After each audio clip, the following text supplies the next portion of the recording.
I swear this is my life's achievement, right? That happens right now. I swear I haven't woke up at 8 in a long time. It's unbelievable. It's absolutely unbelievable. I might sound very monotonous today. No, JK, I'm really good, to be fair. This is exactly what I've expected, like, because I've fallen asleep around, what, 4, and I've got enough sleep for me. Like the 4 hours that I've been having for a while, actually, and I've gotta say, this is unbelievable, really unbelievable. But anywho, this is it, actually. This is where we are. This is where we're supposed to be. This is good. So, what is it here? I've been working on my tileset, and I've gotta say there are many things that we have to pick up for consideration while making the color sets, right? Because of course tileset needs to have colors. So basically it's good to make like a mood board too for something like that. For those who are not aware, mood board is actually a thing that like a set of references that you're going to use over time throughout the project. For now I don't really have one thing, but what that thing is, quite often when I'm starting to work on a project, I really like to keep my progress in some sort of like a project progress chart in Excel. I'm actually setting up my milestones, right, etc. Hi Flex, glad to have you here. How are you? Hope your night is going. How are you? Hope you're alright this very early morning.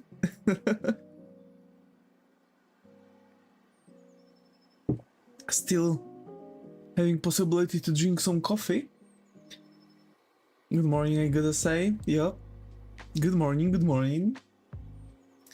So yeah, when it comes to making the color set, this is something that actually some of you might be using also for making your own color palettes for digital art. Why so early today? Well, my father is coming back home from Norway, and someone had to walk out the dog. I'm actually really happy that I had this opportunity to be awakened super early today, because this is the biggest achievement, something that I really wanted to do for a long time. Got it, yeah. I really wanted to do this for a long time now. And to be fair, I'm planning to stream until 1 PM. Then I want to, well, I still don't know what's a tile set. So basically, when you are making a pixel art in the game, right? In engine like, well, generally in any engine, to be fair, because you can also use it in other engines, but mostly you can find tileset based in RPG Maker games, for example. They are because they are connected with those the most. So actually the tileset is like a group of images that you're building your map out of. So, for example, let's say I want to use a 16 by 16 tileset. So this one square is going to become a tile that I'm going to build my map out of. And each, so to say, software requires different tilesets. Some need more or less detailed tilesets generally. Actually, the logic behind RPG Maker tilesets is a bit more, it's a bit bigger than you can anticipate actually, because you don't really expect this. But yeah, so how to make your own color palette? I do recommend from starting from making a mood board. So if it's going to be monochromatic, one beat, if it's going to be full color palette or restricted color palette, it depends on you, like what the mood of the game is going to be. So for example, if I would want to make like dark fantasy or dystopian game, I would actually go for darker, very desaturated colors. Like for example here, this color set would become my ground, actually, like my dirt, because it looks like a very like muddy, etc. For my color palettes, I always look for that on Pinterest. That is good, yes, but actually ready color palettes like that might come to be very restrictive. It's good at the start because you can find a color palette really quickly and learn how to work with a color palette. But the more experience you get, the more colors you would need, for example, or there will be something lacking in your color palette, and you would need to be able to somewhat find a new color to the color palette that you would want to use. So this is actually here's the trick how you can add colors, basically. What I'm quite often doing is like setting up where is the base color, right? So for example, the base color is here, right? And there's like 2 shadows and 2 highlights, or this is my base color, right? So there's 1 highlight and 3 tones of shadows, so you have 2 tones of shadows and 1 line art, right? And actually for this game I would want to go here for the line art, because I don't really want to have many details, and highlights quite often are picking up details themselves. And I do want to have line art to make it more cartoony, because it's going to be more of a high fantasy, light-hearted game. Is this a thing related to color theory? Yes. Yes, it is. So, at least for the pixel art, this is something that has to be said. Pixel art differs from normal digital art medium, because it has its own rules, like for example how to place lines, etc. Because for example there are so-called mistakes. So for example, if I were to make a line like this, you can see that there are lines like this. Those are called jaggies. Jaggies are one of the bigger mistakes for beginner pixel artists, and actually to make a proper thing like that, you actually need to make something called a break. A break is when we are deleting certain pixel arts from the line to actually establish like an illusion of a line, because some parts of it won't be able to actually be real, so to say, like this. So now with this knowledge you can see that there's actually a nice smooth line going on here compared to what was before. Same with color theory. The color theory in pixel art is way different, because for example we have to also accustom it for something like depending on if we want to have line art or just more details in general. So come to think of it, as I've mentioned, it depends if we want to have a base color and 2 sets of shadows and lights, or if we want to have just 1 highlight and more shadows in general along with line art, because line art itself is going to be 1 color and we are going to have 2 shades of shadows. So this is actually one of the more problematic things for the beginner pixel artists, because quite often we are coming from the digital art medium, not expecting that pixel art is going to differ way more than anticipated. I do recommend looking for pixel art color palettes in general, because they are going to actually be prepared for the pixel art. But how to make your own pixel art color palette? As you can see, I'm actually making this some sort of a set of 5. It's because I'm going to use 5 tone colors. So if there's something is going to be of certain color, for sure I'm going to use those 5 colors and those 5 colors only for the specific color. I don't say that we are going to use all of them for all the items. Let's remember that of course we are going to use a rule of material. So more shiny items are going to have more details and more shadows, highlights, etc. And less shiny items are going to have, of course, less details, less shadows, less shine, highlights, etc. So, for example, humans are, of course, are developing like natural oils, etc. So we are going to use most likely all of those colors. But if we are going to go for like a wood or something like this, that is not going to be highlighted. For example, I'm going to use only those 3 colors, or only those 4 colors, or this color and this color and those colors. So of course there's going to be a huge difference between what we are going to use in what scenarios, right? But how to make your life easier? For making a color so I'm quite often starting with the usual rules of color theory of making color palettes. So I'm starting with CMYK RGB. This is a set that is going to appear in every single in absolutely every single thing you are going to draw. RGB CMYK, so red, green, blue, cyan, yellow and magenta. Of course, key also is going to appear. This is what the K stands for in CMYK. CMYK is the printing one, so it's like, but it's actually the natural triad for usage in color theory, because it's additive. It's actually additive. So what additive means? We can subtract colors or add colors. To actually mix colors properly, we have to understand the color theory in terms of traditional painting and actually the digital art painting, because for digital art we can actually mix up colors no matter what, because we can just make color that we need on spot. But for the actual realism we need to use something called additive color set. So using CMYK is actually very good for us, because at this point we can't really achieve 6 colors. A lot of people will tell you that we can't achieve 3 colors, but that's lie. We can't achieve actually all 6 colors.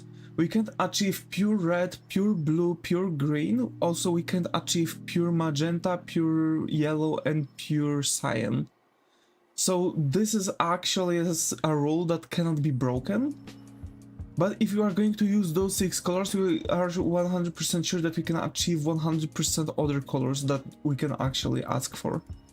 So as long as we have those 6 colors, you can be 100% sure that you'll achieve any color anyway. But of course, like phthalo blue or phthalo blue, it's very difficult to pronounce this color. But yeah, phthalo blue is like pure blue. Cadmium red is like pure red. Rose magenta is actually, or rose pink, whatever. I believe it's rose magenta. Is like pure magenta that we cannot achieve, etc, etc, etc. Like there are colors that we cannot achieve by mixing, and those are those 6 colors that we cannot achieve. So I would like to start with all those 6 colors, just so I would have like an ability to establish an idea between all of them, right? So I'm starting with like red, green, blue in like reverse triangle.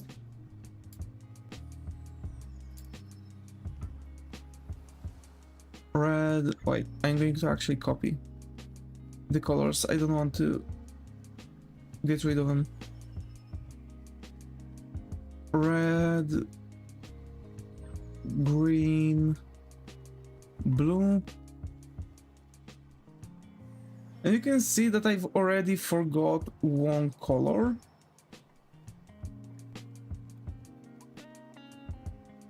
Or rather 2 colors, because we have only yellow.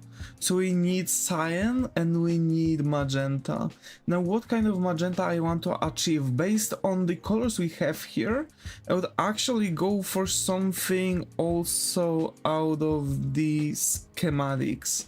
Maybe something like this, actually. And you can see that it's actually fitting, so that's you know, win-win scenario here. I also want to make a skip like that, because this is how it's supposed to look like. So you have that, and we need cyan. So how the cyan looks like? Cyan is actually like between green and blue. And this is actually... this should work, yeah. I mean... maybe we can find like different magenta. I would say rose magenta. Color in hex. So we have couple to pick from, and I see rouge is going to be a really good color for us.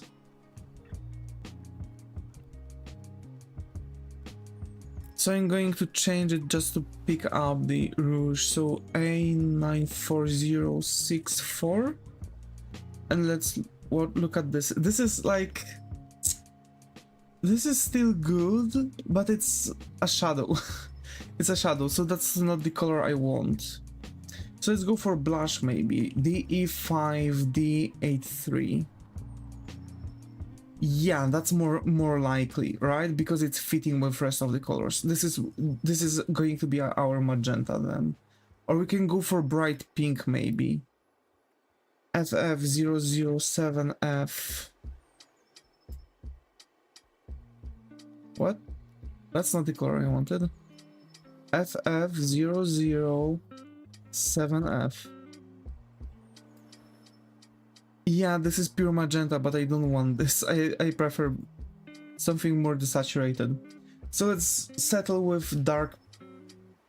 with blush, as we had. DE5, D83. Okay. And for the cyan...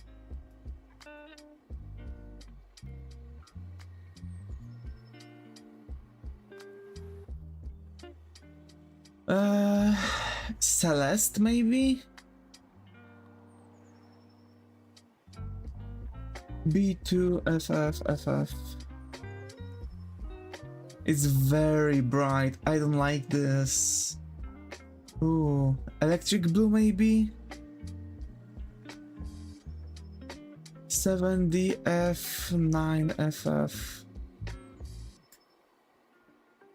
No, Keppel maybe. 3AB09E. It's good, but it's too dark. So it's like this color actually, rather than this on the palette.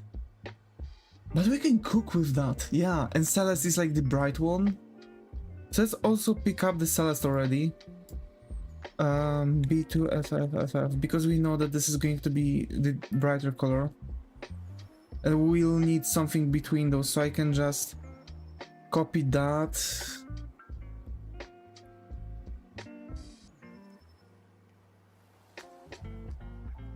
And get this on 50. There we go.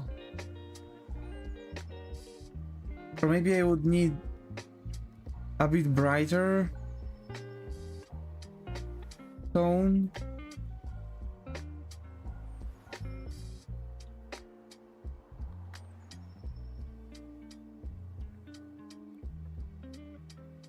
No, I'll need to actually darken this one. So what I'm doing is yeah, that's not good now. So this trick is actually used by some pixel artists whenever they are making their color palettes. This is something I'm using every now and then too. Generally, I'm manipulating the colors by the opacity.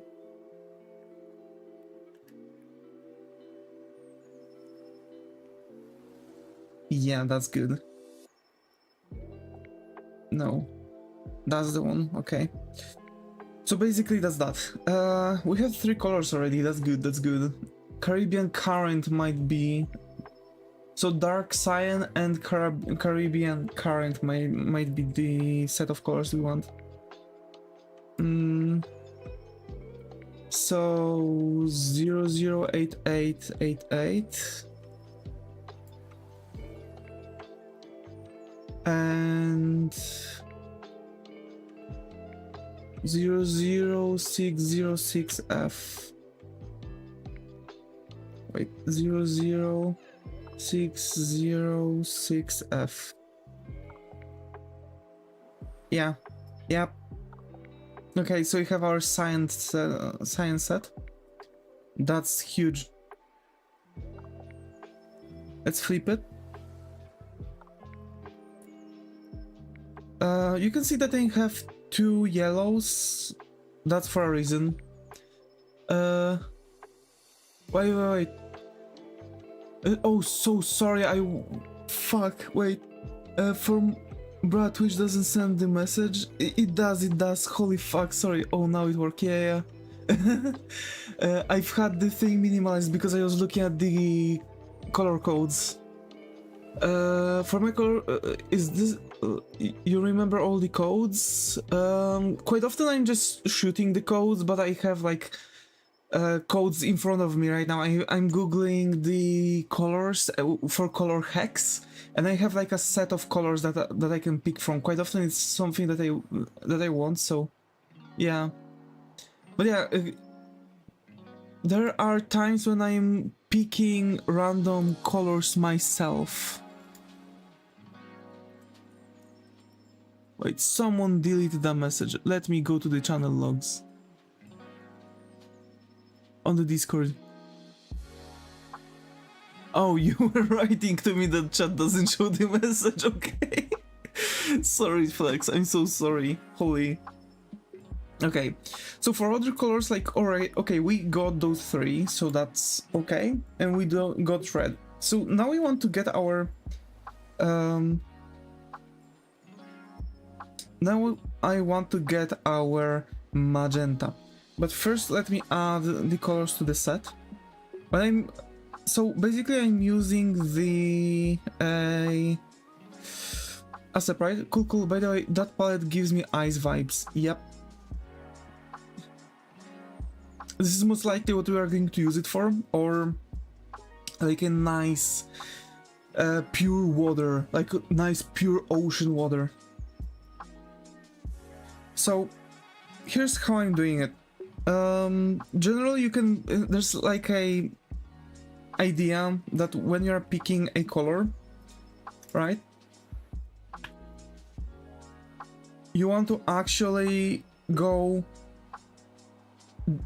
it depends actually, you want to go either towards the light, so yellow, because quite often the yellow is the light, right, or you want to go towards blues, right, for the shadows. And the idea is that you are moving it on the, you know, the colors slide, right? The color slider, and then you are moving it if it's the light. So if you want to make the color brighter, you want to move it to the left and up, and this is your color.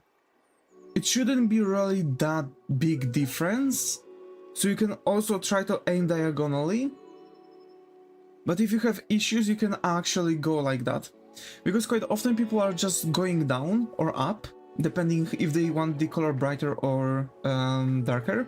But you have to keep in mind that, for example, light is going to make it more white, for example, right? Also, let's remember about moving it on the color slider. So I want my magenta brighter, right? So going with this idea, I'm picking the magenta and I'm moving it towards white. So now it's more reddish.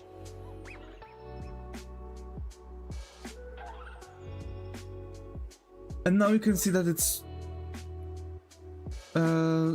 now it's too red. So now I'm moving it more towards the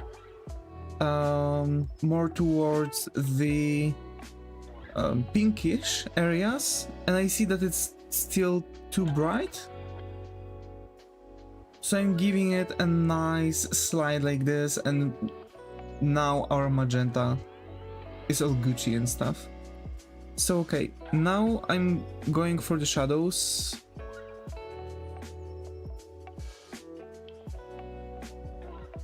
So of course we are going to hook on pinks and purples.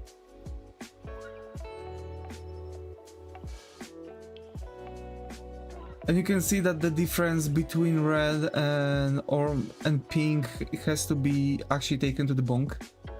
Like, we can allow them to be way too similar, and you can see that they are different. So line art for pink stuff is going to still differentiate from the line art of the red stuff, right?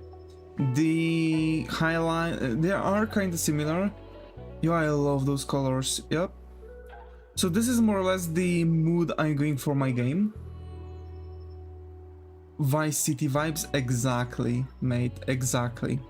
So I'm getting my RGBs and CMYKs in plain. PogChamp, exactly, mate, exactly.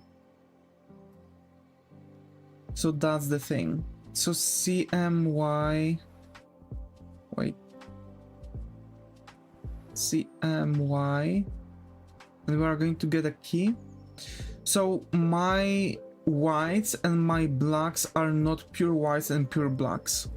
I've got the I believe it's a classical thing for the I believe it's a classical thing for pixel art. It's a bone white and black pepper black.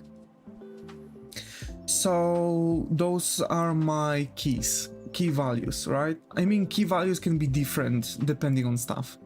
So this is my skin tone for white people, and I believe we want to also get slightly darker skin tone. So I believe this is going to be like a highlight,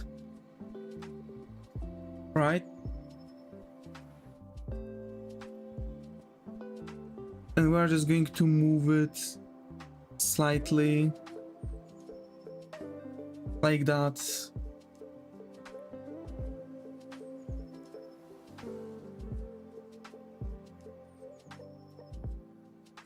So it's already different, see? It's about those it's all about differentiating what you're doing here.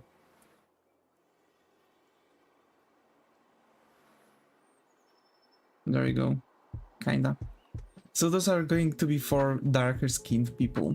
And here's the thing, we can't really make how people like game with all the races, for example, for people. It's going to be very difficult because there's so many different races that it would kill us.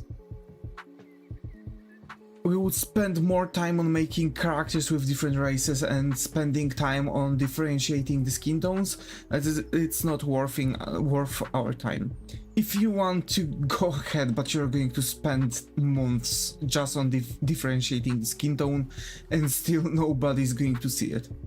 Because it's just pixels, right? That's something we have to keep in mind. It's just pixels, so we want to keep up with the simplicity of pixel art.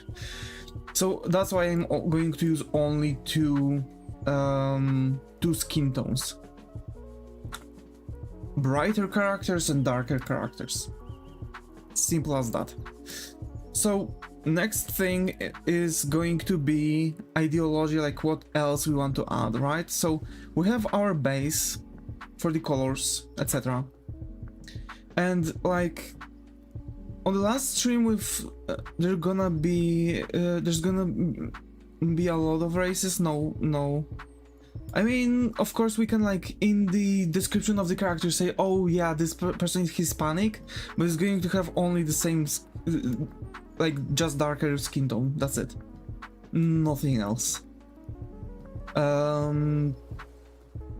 That's it. Yeah, because it's like it's very difficult to differentiate those colors. So again, like, it's better for us to use only two skin tones, but for example use use the description of the character that you can use.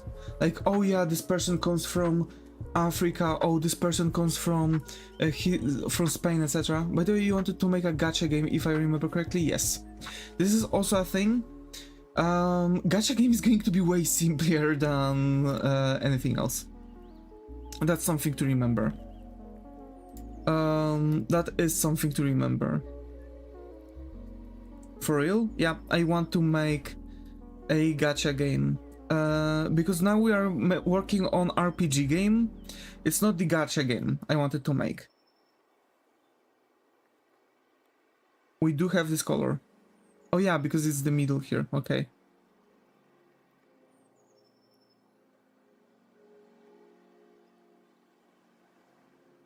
No, I mean, is that easy to make? Gacha? Yeah, it is.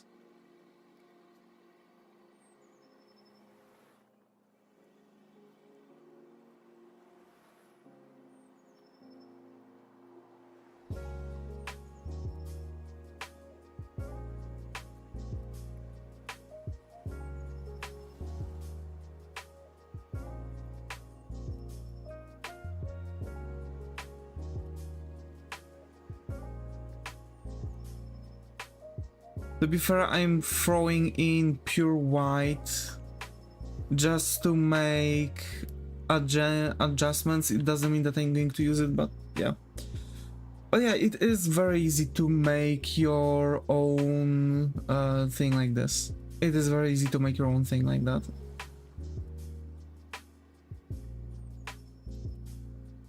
So basically, for gacha game, the most problematic thing is actually making characters, because gacha game requires fuck ton of characters. So you need to know how to make many interesting details. Also, it depends on the style of gacha game you want to go. If it's just gacha game, or if you want to allow people to upgrade your characters.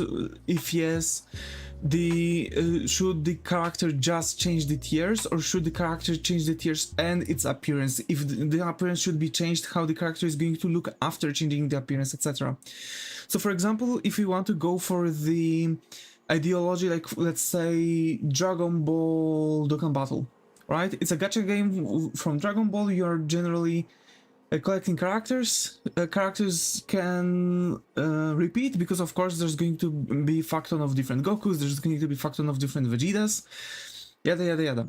So generally, if we are going this idea, we can have all of the same characters that can actually differentiate, and also while upgrading their tiers we can change their appearances too.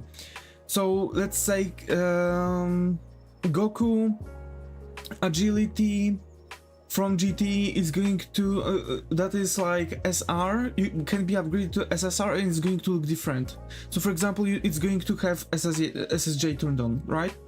And then we can get SSR again, but it's going to be SSJ3, and then we can upgrade this to UR, right, which is like ultra rare, and we can have SSJ4, right? So this is like how more or less the system would work. We can also add more or less the idea of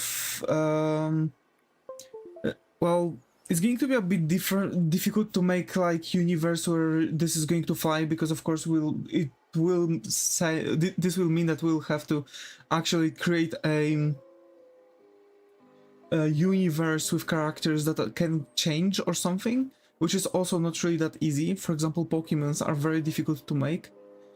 But yeah, this is the only thing that makes it difficult, nothing else. Because banners can be made very easily. The systems for the game depends what you want to achieve. Like for example, here's what maybe from a different, maybe from the beginning, because I think I've started from the middle. What makes a gacha game? A battle system and the character summoning system. That's the only thing that makes the gacha game. What else you are going to add to the side? If it's going to like equipment, if it's going to be upgrading characters, if it's going to be whatever, it all depends on you.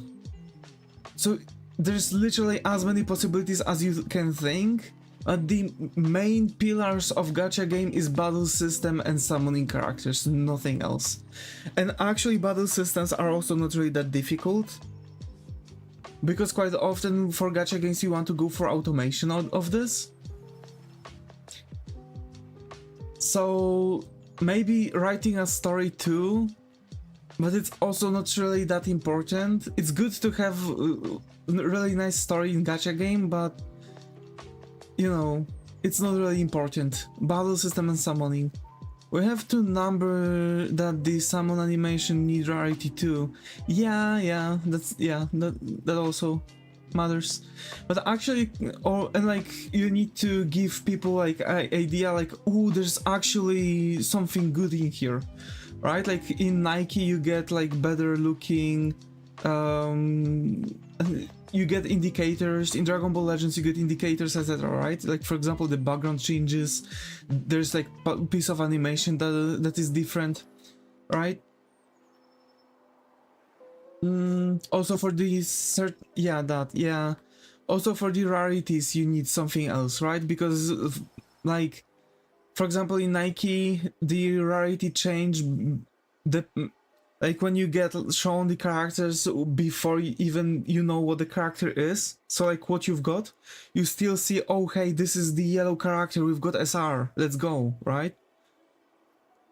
Or SSR. So yeah, this is also a thing. But yeah, this still assigns for the summon system. Like summons animation is also a summon system. So yeah, it's still. That's why I'm saying that this is the only thing that's going to cause you troubles and you're going to spend a lot on it. But it's literally that. I've seen a lot of people starting from summoning and they're, let's say, starting with one banner. And it's actually safe. It's actually safe because you're starting with like what, 30 characters? You can look for the references, right? Wait, how many characters are there usually to pull in gacha game banner?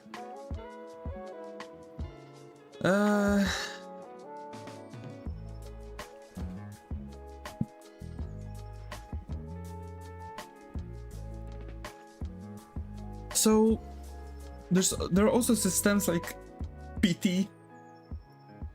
Soft PT starts around 60 to 70 pulls, so we also want to give people for some characters for free because they, for example, spend money on it. So this is what I have to say.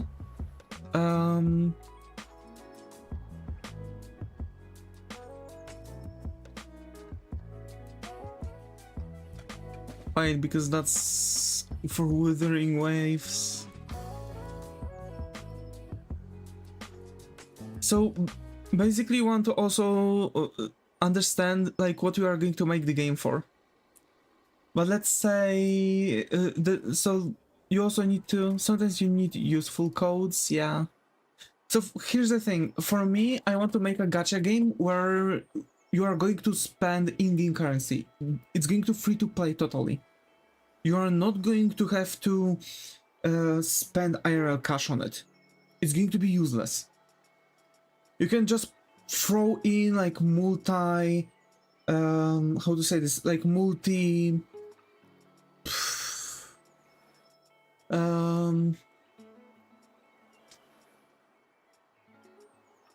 like multi bleeds on a stage, farm some cash on that stage, and you can just go and do multi summon. That's it. Of course, it's going to allow people to quickly get good characters, but here's the thing: each character can. I want to make each character to still be able to achieve like certain tiers. I'm still wondering if I want to limit them or give every single character, even rare ones or normal ones, possibility to upgrade to UR, which is going to be like ultra rare or legendary rare, depends. Whatever. So like to the highest tier. but that would mean I would have to, for example, look at the normal character and try to put it through several different changes. And it's going to be absolute hell. But for example, in Dragon Ball Dokkan Battle, you have LRs that need to be put through 4, 8, 16 different changes. And it doesn't mean they are going to change at all. So for example, you have SR, right? You're starting with SR.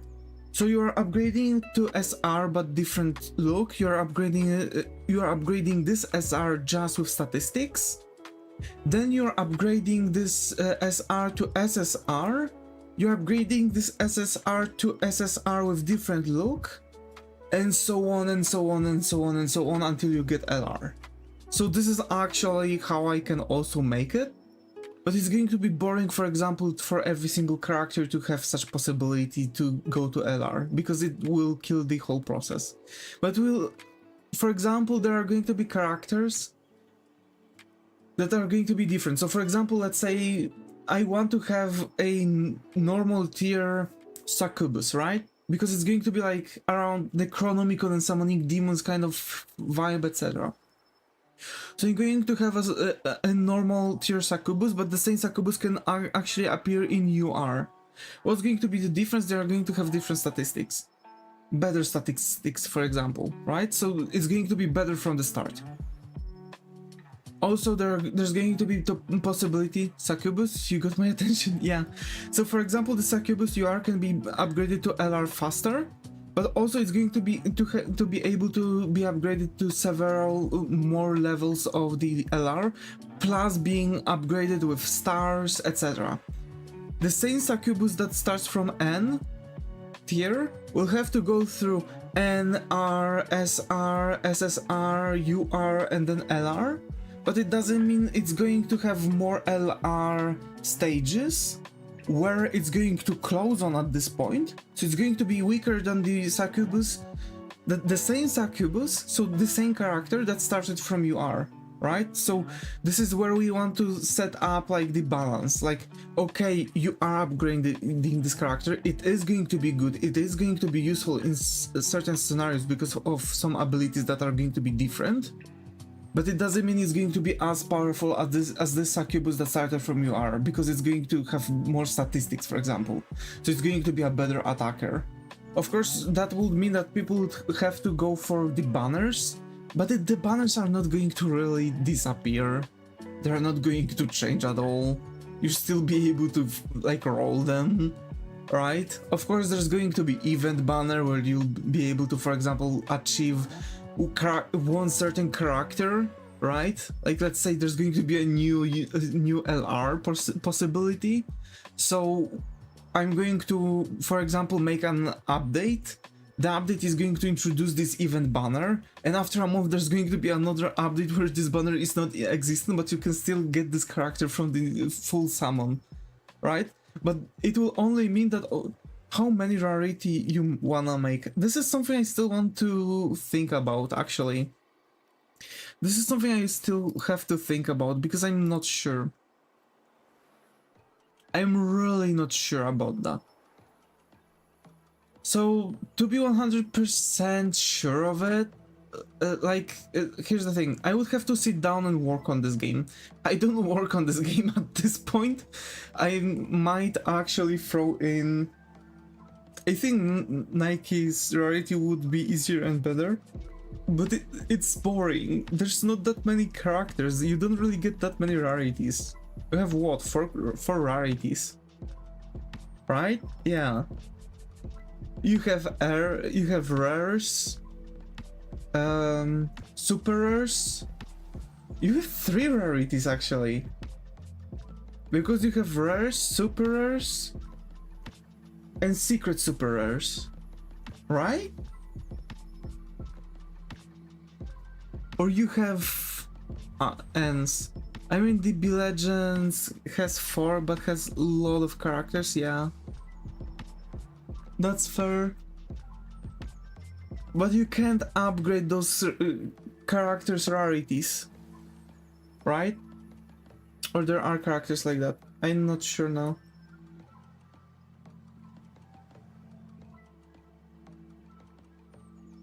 Nikes has 3, but a lot of legendary and little amount of the other rarity, yeah.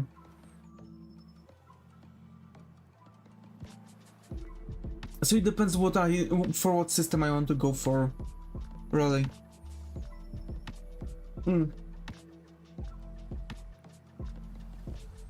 It's going to be easier to, for example, start with summons and with like 3 tiers, and then possibly with I'm not sure. I would have to sit down and actually think about it. I might sit down at work today if I'm going to have some chill. I think Dokkan one would be a pain in the ass. Yeah, but it's more fun, ain't it? Especially for the free-to-play game. It's going to be hella fun because you're going to have a lot of characters, right? Or will we? Not sure. So here's the thing. I want to create banners, like special banners with like full stories, right? So for example, we are going to have a beginning of the game, right? With like 50 characters or 30. Not sure. And then we are going to have like special events where we are going to add a character, just one, right? And we are going to add certain set of those characters. And then we are going to have a... then we are going to have a... like bigger events, which are going to be DLCs. So I want the game to be free to play, but I want the game to be buy to play, right? So you have to, like, I don't know, buy it for $5. Let's say $5. It's good price for a first game, especially gacha. Why not, right? But then you are going to have DLCs that you will also have to buy, kinda. Or I'm also thinking about just, oh, you can buy the game and here are some free DLCs that I'm going to release. And each DLC is going to introduce like new set of characters with more story. Right? So, for example, we are going to have stories like 10 chapters, and the DLC is going to introduce another 10 chapters, and twice as much characters, right? But the pool for the events is still going to, but the pool for the base game is still going to, you know, expand, right? Because we are going to have events, right? $5 is low, but it still has to be worth it, yeah, exactly. $5 is low, but it still has to be worth it, exactly. So again, I want to make the game look nice. I want the game to have interesting story. I want the game to have fantastic character designs. And most importantly, I want the game to be fair, right? Of course, there's going to be PD. Although, do I want to introduce PD system for the game where you just have to farm the in-game currency and just summon like that? I guess so.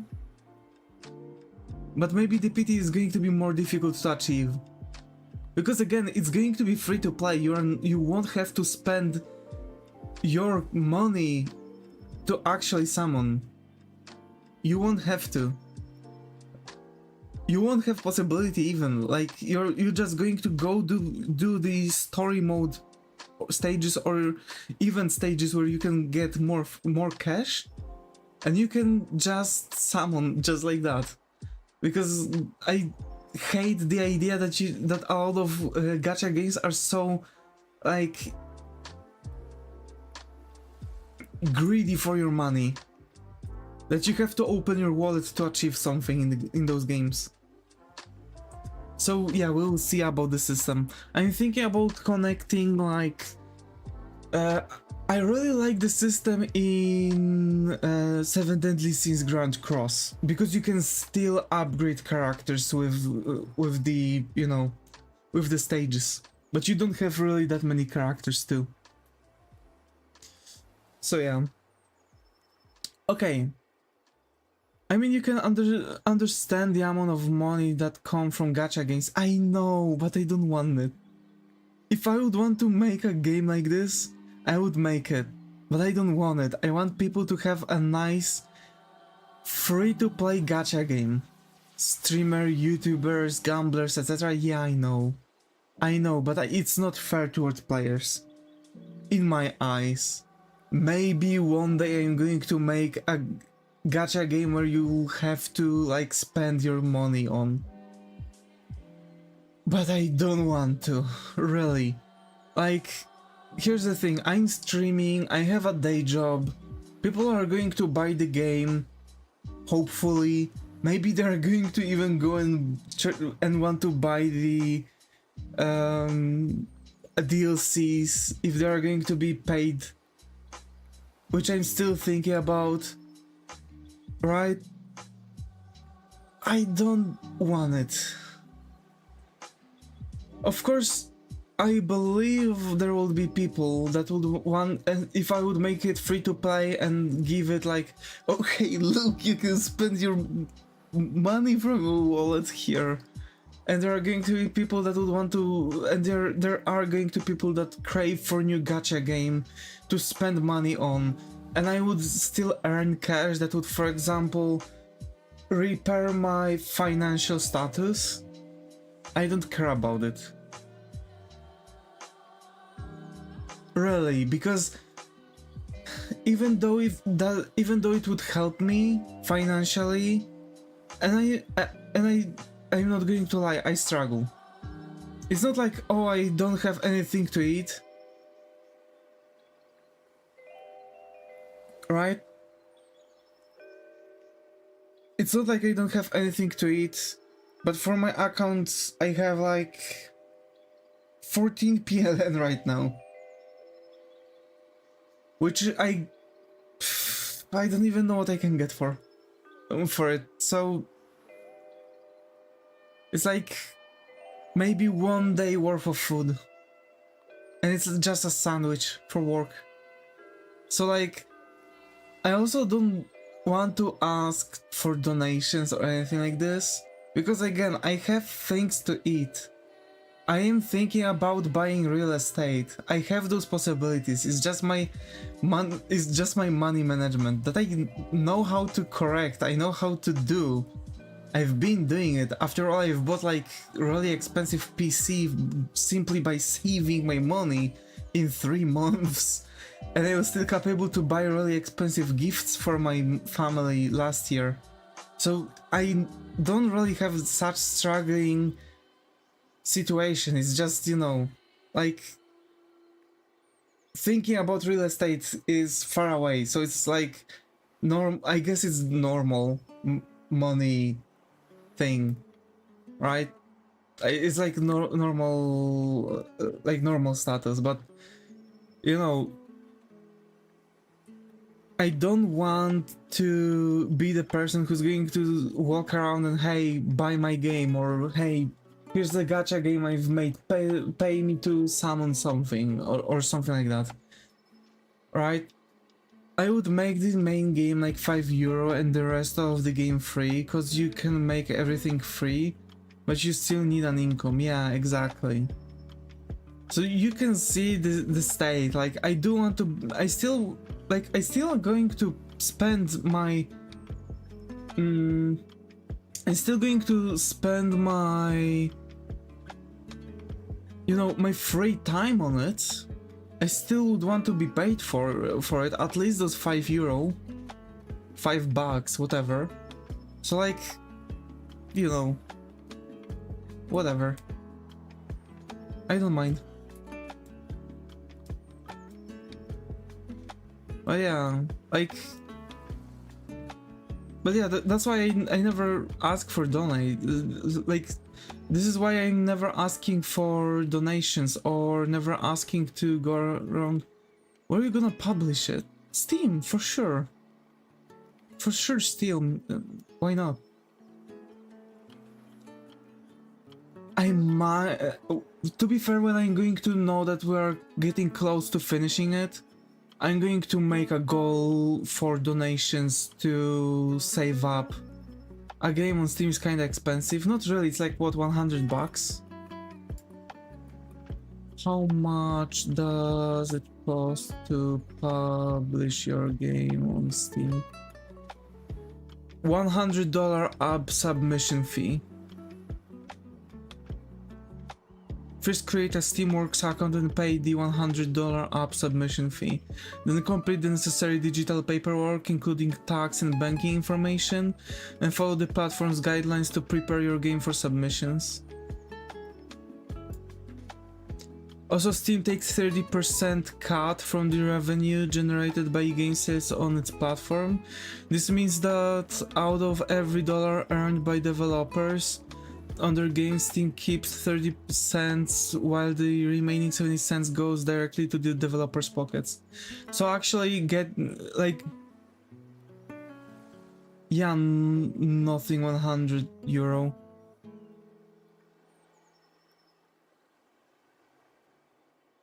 Like, again, I know that there's a Steam fee, but it's not expensive.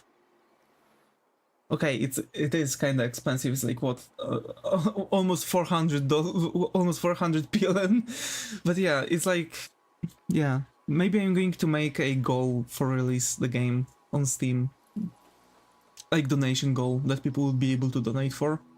We'll see. We'll see. Like, I can.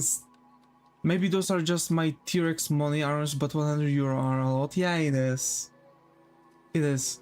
This is like it's actually a triple A game, right? Yeah, 2 triple A games plus couple cents. Unbelievable.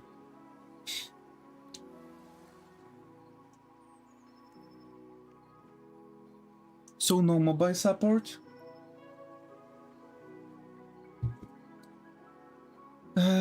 Mobile might be a bit more difficult actually to proceed. I'm not sure how it's going to work though. I might reconsider making a mobile version, but I'm not 100% sure.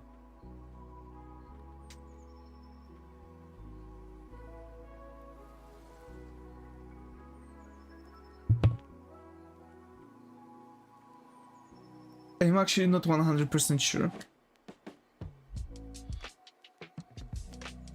Because I am thinking about making the game right away, like mobile friendly, right? Because like I want to make the game like in a tall window, and the UI is going to be like mobile prepared. But I'm not sure if it's going to be so easy for me to assemble it for mobile app. I don't know how it's going to work. I would have to make tests. Because I'm going to make it in C#, most likely on Unity.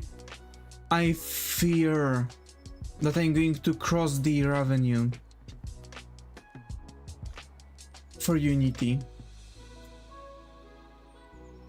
What's the revenue you have to cross to lose the rights for free Unity?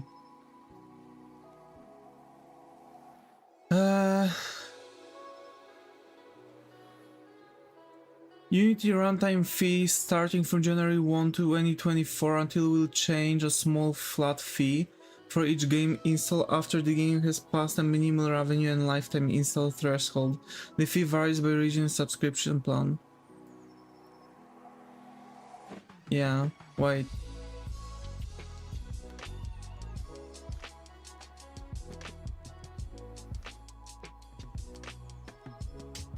Unity Personal is free for individuals, hobbies and small organizations with less than $100K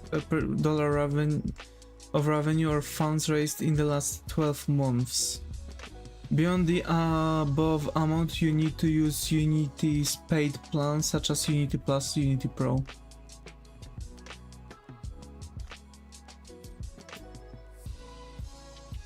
So yeah, like, I fear the moment it would be actually crossing the revenue, but it's $5. Like, how many copies I would have to sell?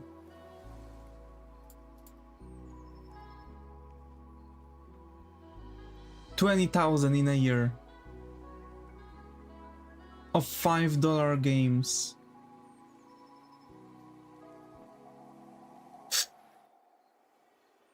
It's not much. I mean, It's not much, $20,000? Like 20,000 copies?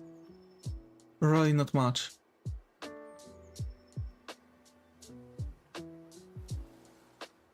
Wait, how does Unity know that your game crossed 100k euro? But it's in euro, right? So I have to also calculate in euro. So it's like 20,000 copies in euro. How does Unity know that your game crossed 100k euro revenue in the last 12 months?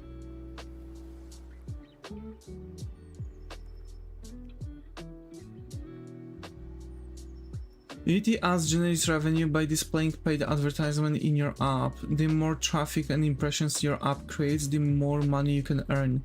Unity ads facilitates different campaign types with different billing points, for example, completed views.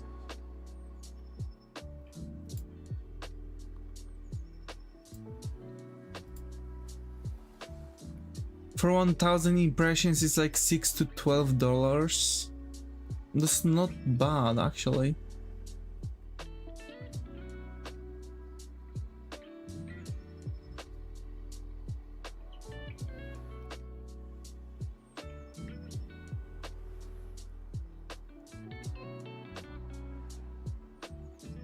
How does Unity know your revenue? There's no way they could read in-app purchases. There are too many ways of purchasing. They can't know when a game was purchased during a sale, and they can't know how much was made in ads, assuming you are not using their service. So are they expecting us to report this to them? Same ways I use Unreal Engine does. They don't. Unreal Engine basically gets paid on good faith. You do sign a EULA stating that you will keep accurate track of your revenue and pay Unreal Engine based on that. If Unreal Engine feels you are in breach, they can essentially audit you. As far as I know, aren't analytics turned on by default for projects? I don't remember someone mentioning that in thread about this issue.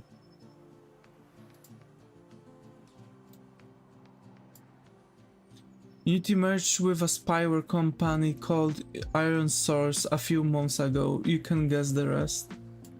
Fuck. So there's no way of scamming them. That's why I was thinking about Godot instead of Unity, but if I remember correctly, I've talked with Zega that now it's a way bigger fee. I would have to look into the terms of services. Also, I'm yawning a lot. It's because I've woke up really early.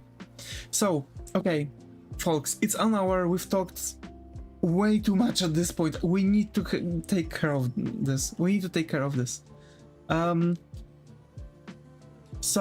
Starting maps, right? Starting maps, let's go. Floor 1, fuck this, main hero home, yeah, sure. It's 16 by 16, so one tile is going to be like that, so we have to keep that in mind. So how is it going to work? I'm thinking about making it a...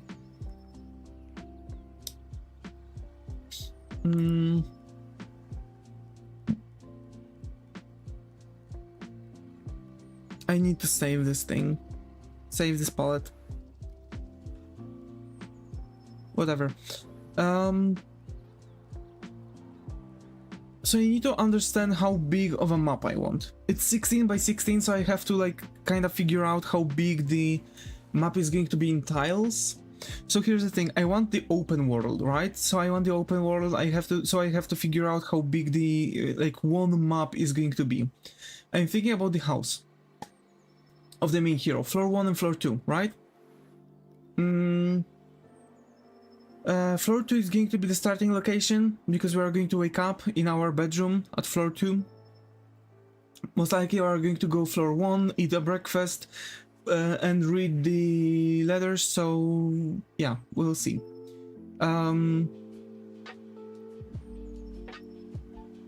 House, how big of a house can be with 2 stories? How many rooms are we thinking about? Is the hero going to live with someone? I believe we want to go for an auntie. So we want to go for an auntie. On the floor 1 there's going to be main hero room, auntie room. So it's going to be a single auntie, like in Pokemon games, I believe. So like instead of single mom, single auntie.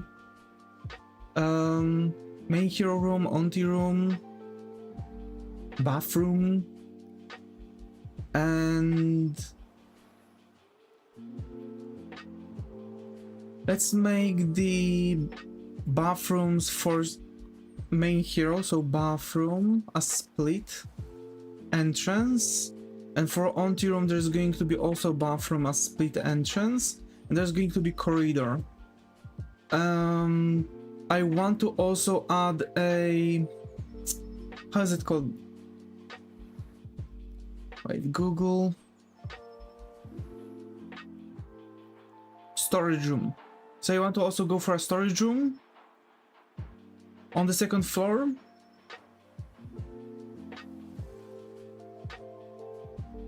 So there's going to be a corridor. The corridor is going to be X amount of pixels. We have to calculate it just so the bathrooms, I believe I want bathrooms to stick together, so they are going to be one next to another. And there's going to be an L made with the bathrooms, auntie room, and main hero room. The corridor is going to go from the hero room, I believe, in the under the L. So wait, let's actually figure it out. So there's going to be a, like that, bathroom, auntie room, main hero room,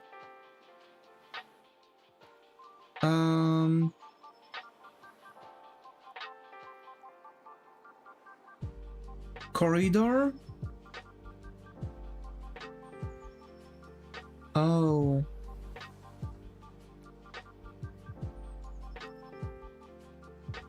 another part of the corridor and storage room. Does this make sense to you? Kinda. There are going to be stairs here, and I believe auntie is going to have the entrance to balcony like this. Yeah, and this is going to be more or less this how the thing is going to look like.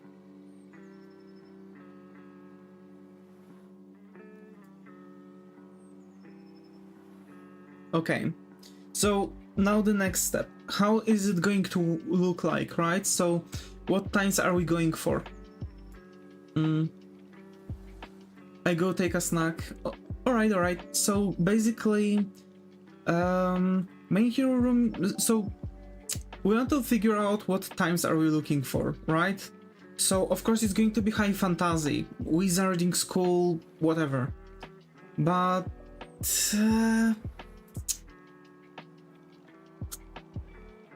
what times we want to settle this in? It's going to be easier to go for like 2024 hour times. Because it's our times, I can just figure out how things are looking simply by going around the cities, etc. And also the main, like the country it's taking place in, right? Because you want to figure that one out. In Harry Potter it was Great Britain, right? Because of course it was British, right? HP is a British story. You're a wizard? You're a wizard, Harry? Yeah, so that's basically it. I don't think I want to figure things out based on this thing. For sure there ain't no way I'm going to figure it out based on this thing. So yeah. Next part.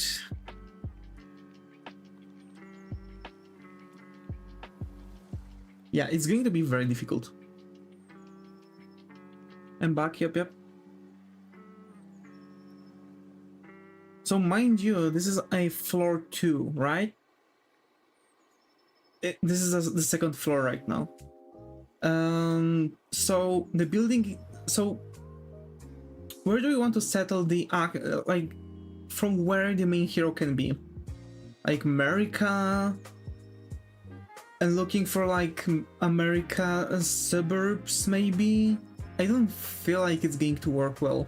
I want some nice looking cities, because here's the thing, I do want to make it high fantasy, but we have to make the split, right? So we need like a reality at some point. America is very dirty. Suburbs are very poor quite often. Or, you know, like in form of a trailer parks. There are like more of like, how to say this? They're like more of a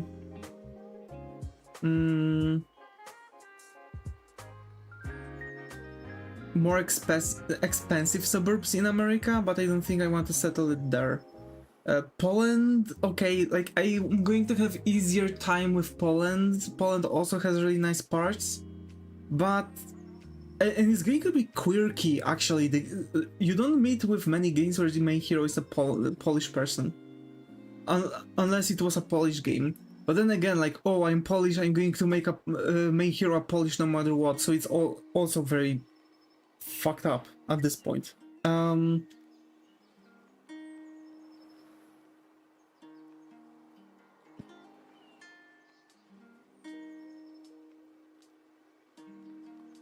I'm trying to figure out games where the main hero is Polish. Okay, games set, video games set in Poland. Let's see. 1428, Shadows over Silesia. So, yeah, okay, cool. This is a medieval game. Dark fantasy action adventure. Yeah, very old one too. Battlefield 1, Blitzkrieg video game. Cool. Call of Duties. Codename Panzer. Command & Conquer. Darklands is historical fantasy roleplay game. Death to Spies, another thing. Dirt Rally 2.0, interesting. Earth 2115. So you have like a lot of like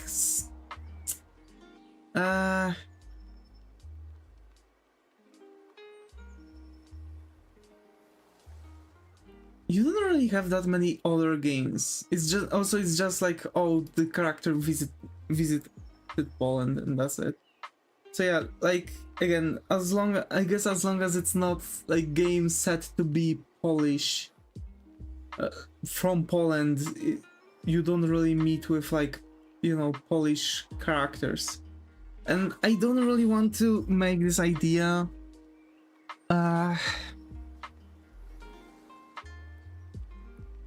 so okay folks, give me ideas here, because it does matter before we start doing the tileset. Like, where do we want to settle the thing? I don't want to make like total Harry Potter ripoff. I don't want to make it British. But British, like Britain is actually like really good for this kind of thing. It looks nice when it comes to that.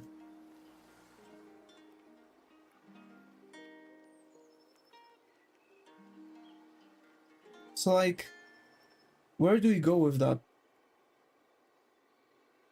Okay, you mean the ambience? Like, so here's the thing, like, we have realistic times, right? Like 2024, our time. Let's say January 1st of 2024, right? Or whatever.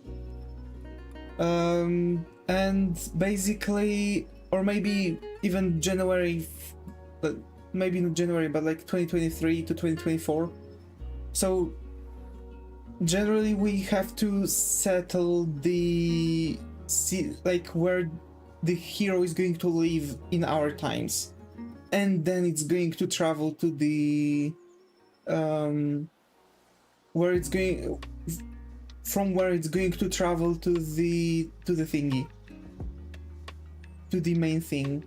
fuck, how is it called? To the high fantasy lands, wizarding school. Like in Harry Potter, right? You had like current times.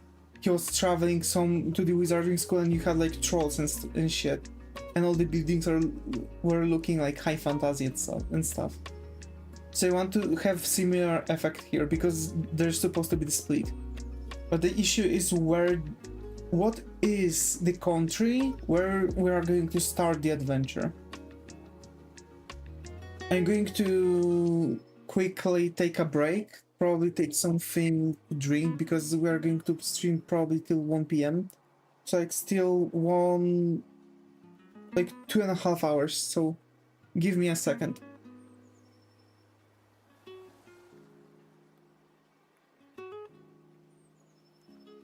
Also you can like try to give me even couple ideas. Go ahead if you have some on your mind. I won't mind.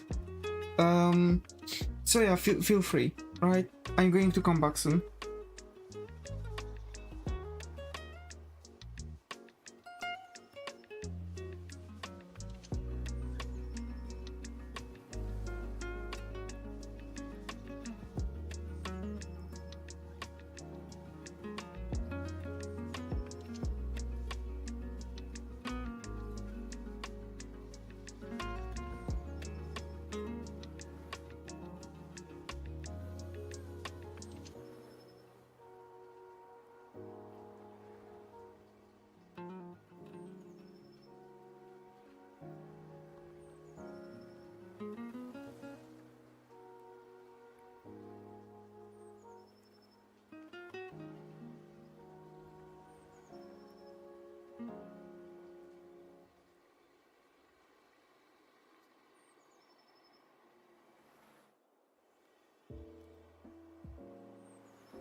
Okay, I'm back.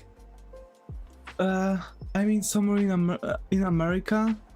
To be fair, this is the thing. I don't want to make it America. It's not something I want. I was also thinking about like making our own like city, like absolute fantasy stuff. Intricate map to incarnate. Okay, there we go.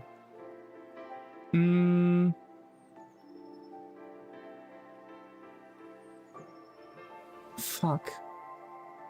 Regional maps, cities and village maps. That's not a bad thing.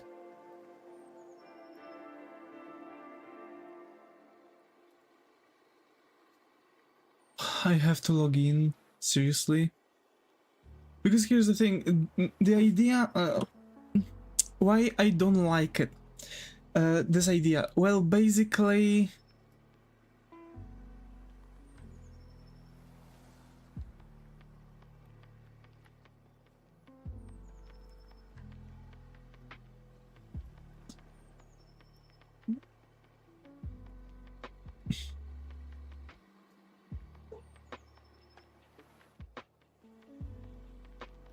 wait, I've done something dumb, I think. Yeah, I've done something dumb. Also, my dog is turned on. I have no idea why. He's like that.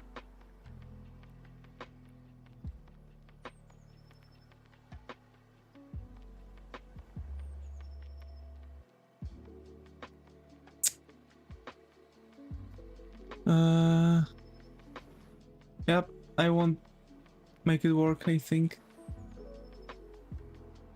Free sign up. Yep, no.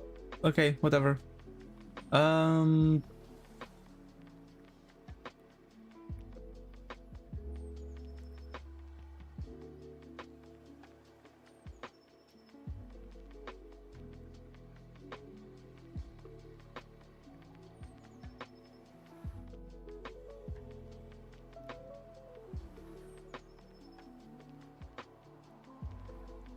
Create your own custom map.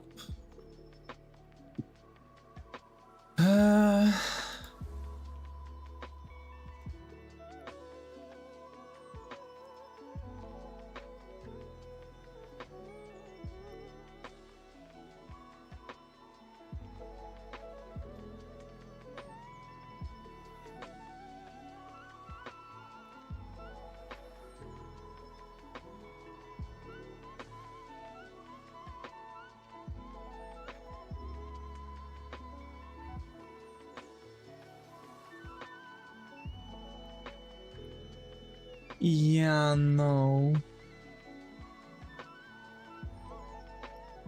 Fantasy map maker, yeah, that will fly.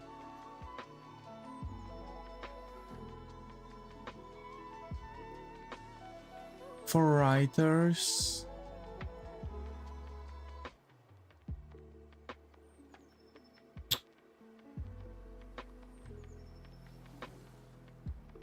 Whatever. I need to find like a good app I can use for making the thing.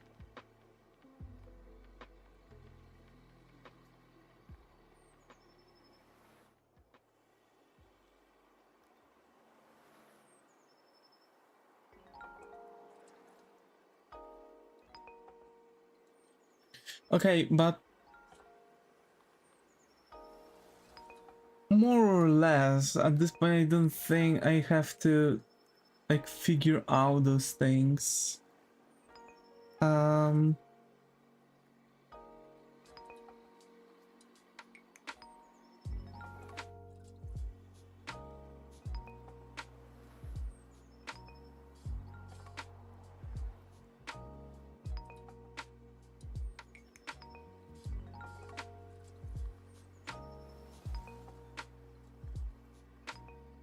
Seriously, I had to do it. Okay.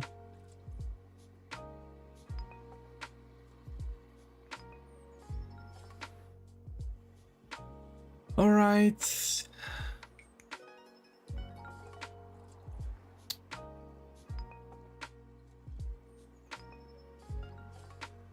First map. Cities free. Okay, that's actually good. Yeah. Wait. There we fucking go. Choose the style in it. I want a landscape. 40 to 30 tiles. Okay, whatever. 40 to 30 tiles. Seems a-okay. Alright, so I want everything to be... I'm making a map right now, so... Sorry, give me a moment. It's something I need to do actually, I would say.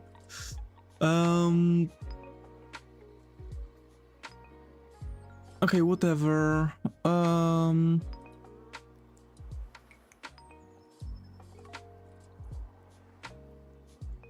Wait, top scene settings, god damn it.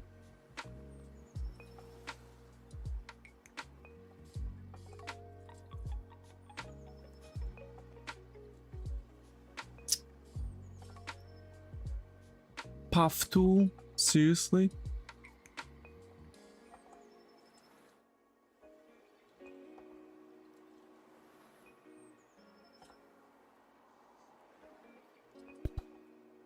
All right.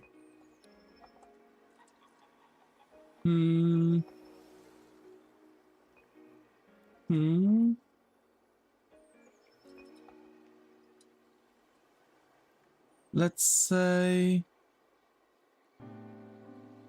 there's going to be like a pool here.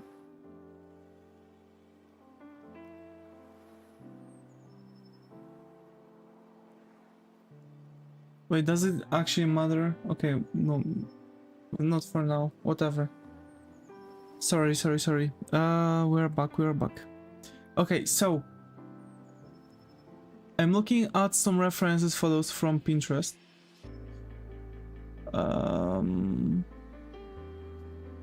Yeah, that looks kinda okay. Kinda like it. Those two out.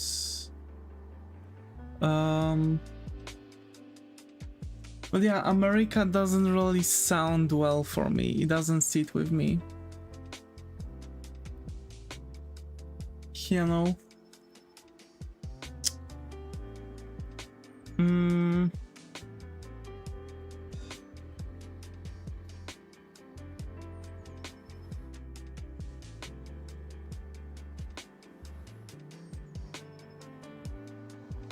That one is like a cottage core.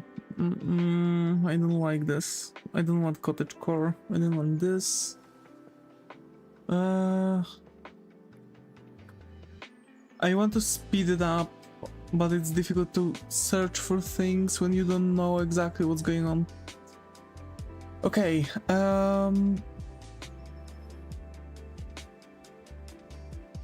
what are you hiding from me? Anywho. Alright, I think I have saved something. Yeah, there it is. Open graphics. Okay. I know. Alrighty. So we are going with the room for our hero, but I'm thinking about our hero being like how big of a room we need. I'm thinking about some smaller room. I don't want the house to be that big.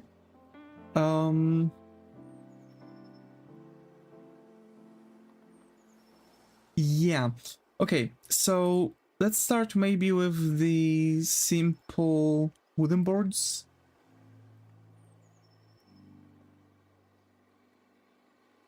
I'm picking very bright color for the wooden boards.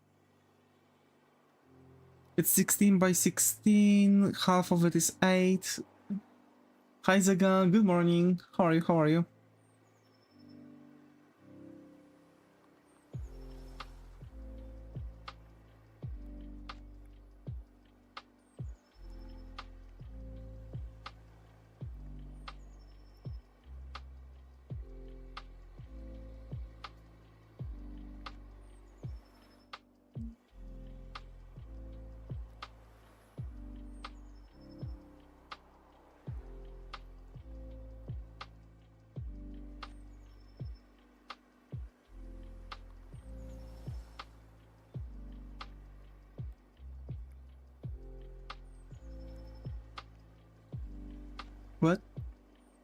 Wait, what the fuck?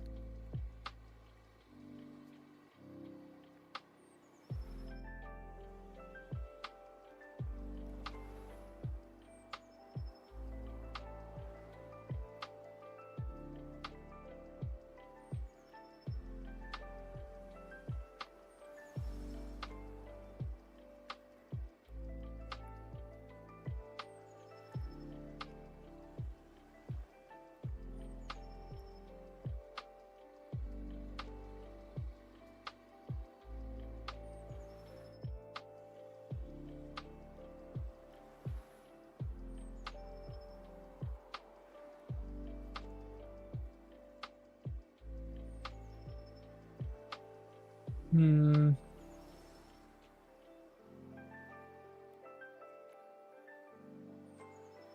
Mm-hmm. So how are we, Zaga? How are we today? Wait, I don't know what that tool is. What did I turn on? Why it's not the normal pencil brush? Okay, there it was snap to grid. No, whatever.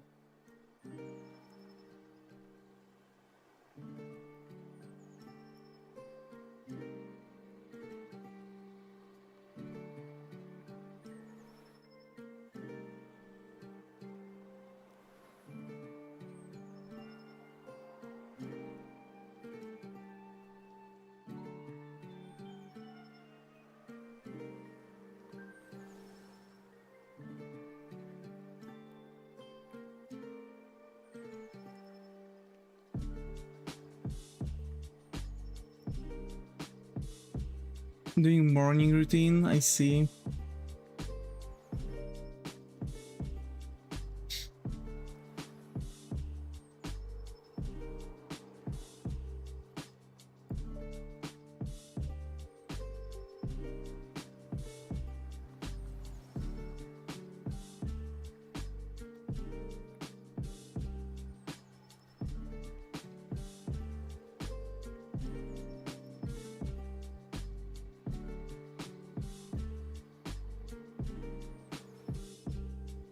Also, for those who are wondering how does Tileset works and why it's so different, this is how Tilesets are working. You're using only one graphic to make this some sort of a pattern.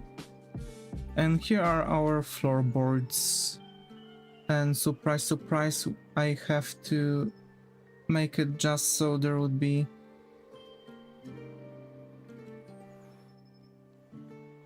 some changes.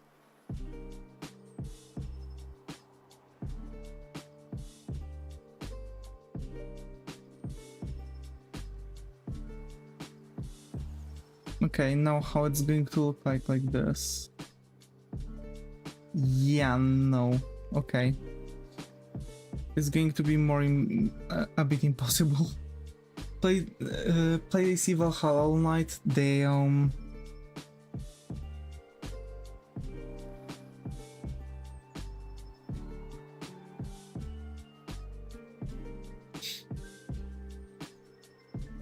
But I don't like that this part is so small over here.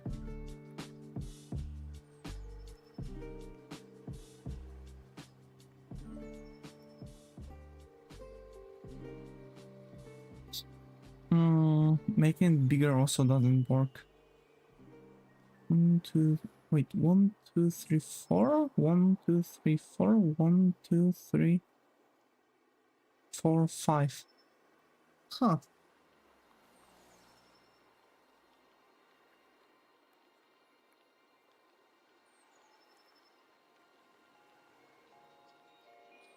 Okay, whatever. So basically we have now 16 by 16 wooden board floor. Surprise, right? This is actually how it works. And we are generally just going to, you know, build and structurize everything to be the whole building that we want to use. So 16 by 16 is all we need, right? This is like the main rule that we are going to use. Let's say I'm going to make it like a huge room at this point for now. And we are going to make it smaller with time because I don't want huge room. Okay, so walls. What kind of walls do I want to have? What kind of walls do I want to throw in?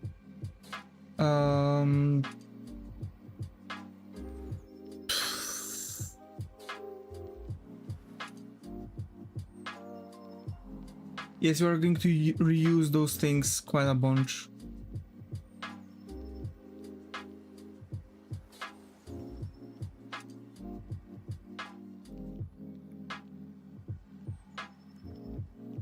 Also, it's actually supposed to be like that because this is the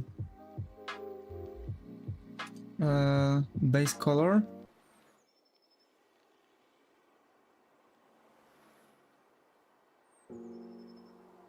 Wait, exactly. This is the trap that a lot of people are falling into, and I've also fallen into the same trap. Fuck. Wait. There we go, like this.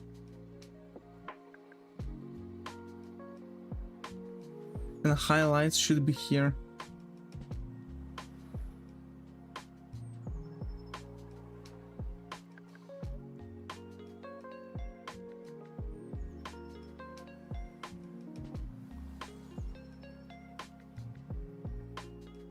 Yeah.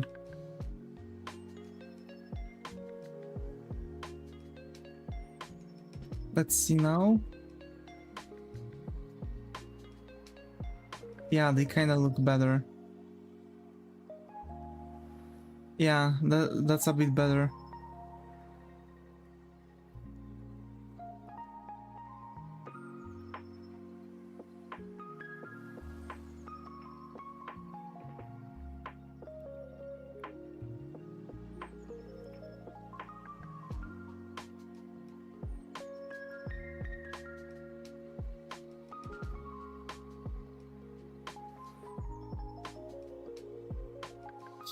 Okay.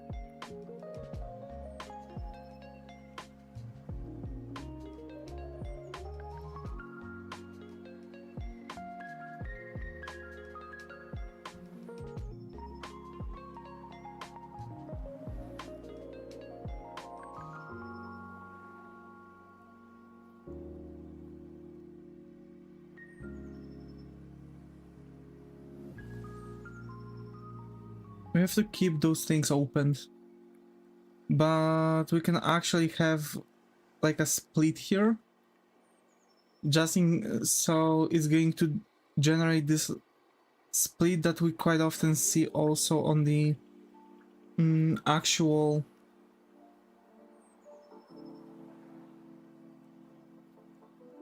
portions.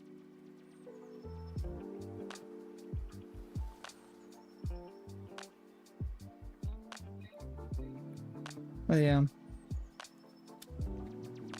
let's just keep it like that for now. And the darkest one is going to be on top like this for the line art purposes.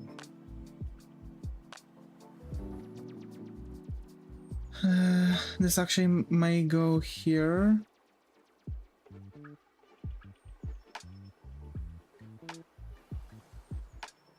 This here and this here. Okay.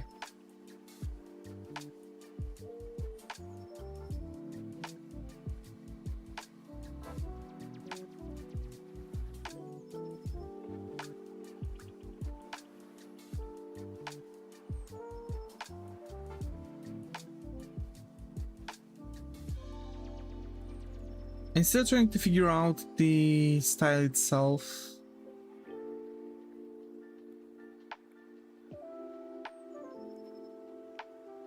So this is why sometimes it's better to not really throw in any highlights.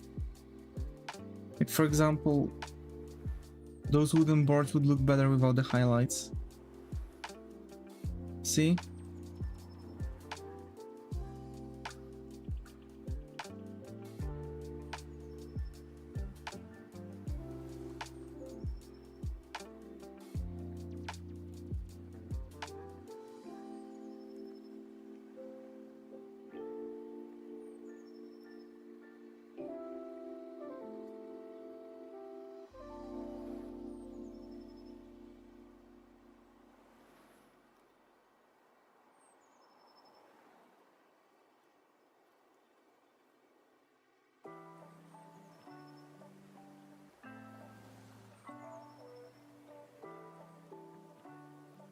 Okay, yeah.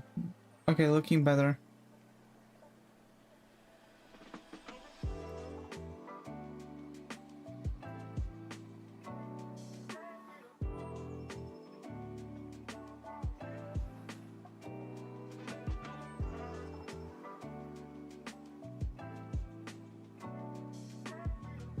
And how is AC Valhalla actually? I haven't touched it yet. I have it too, but I haven't touched it yet.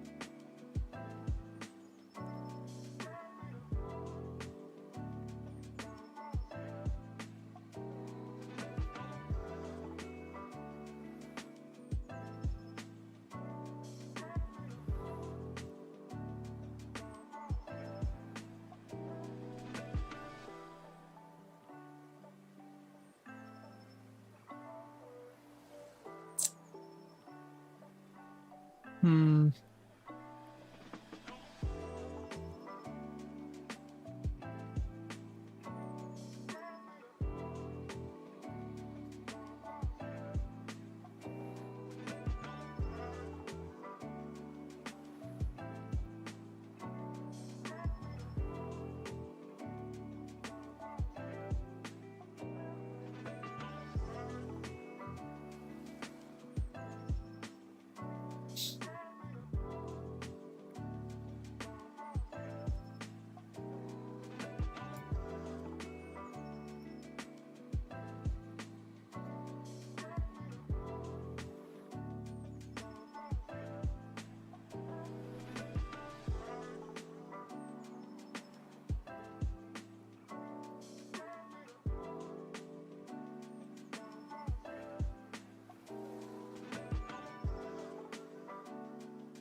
Okay.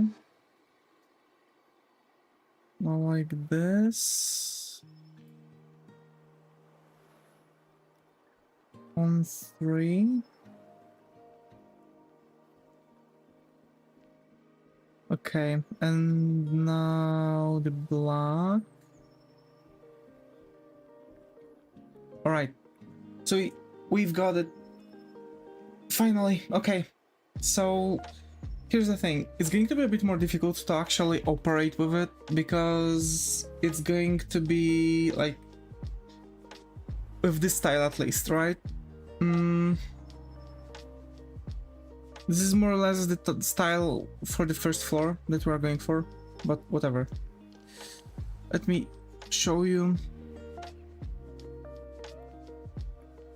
how it's going to look like, how it's going to work. Right? This is how it goes. Simple as that. Right? So now we can make it on a couple different possibilities. Here's the thing. So basically, for example, The Legend of Zelda: The Minish Cap, right? The buildings had this those walls on the corners that actually were going like this. Right? So now imagine that actually there's like a corner here, like that. Yo, that look good? Yeah, exactly. Yeah, I know, I'm very... I'm very...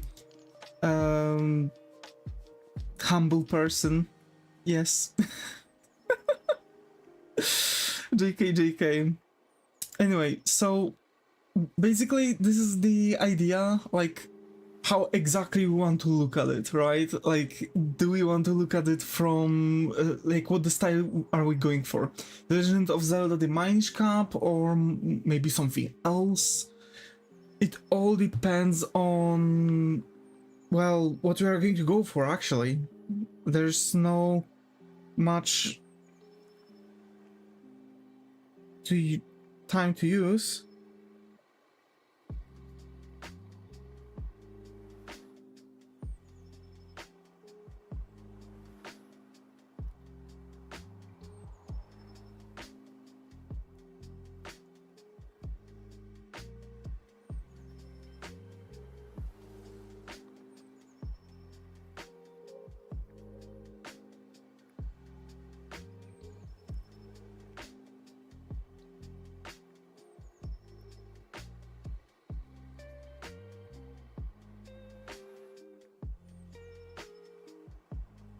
So yeah, I don't know, what do you folks think? Do we make the walls kinda like opened like in the Legend of Zelda the Minish Cap? Let me actually show this to you. The Legend of Zelda the Minish Cap graphics. There we go. It was like more of a top-down than anything, but actually it was side view. So this is how it looked like, right? So despite it was like top-down, gonna be honest, it does look alike the tutorial house from Undertale. I have no idea what you're talking about.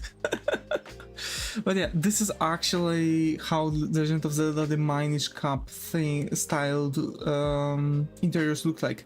So you can see that you've also had like walls bending inside, so you could see a lot. So this is like the interior, and I'm thinking if we should use the same tricks for the interior. What do you think?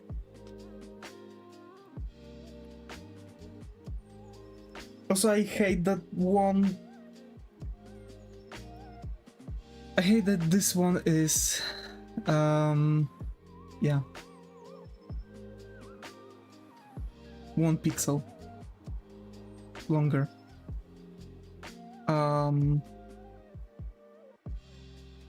Yeah, I need it. Sorry, I have to, or I'm going to be mad. But then it's generating those splits, right? Fuck.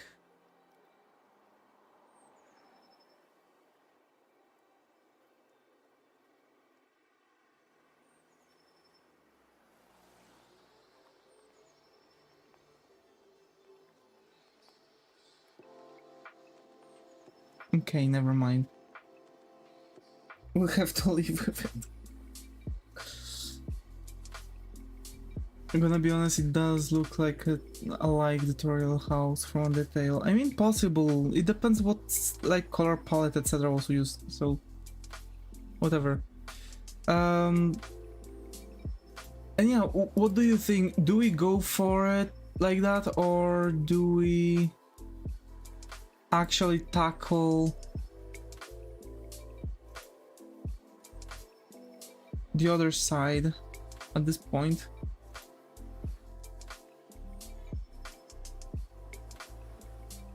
Let's experiment and see how it's going to look like. So we want to focus on making it look like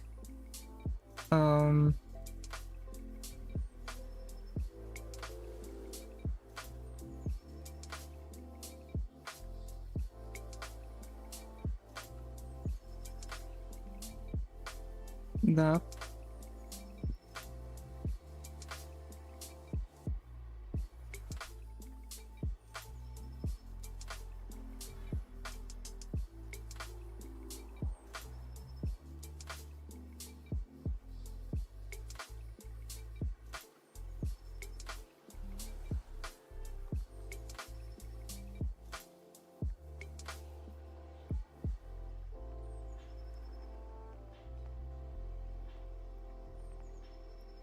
would leave only them, huh?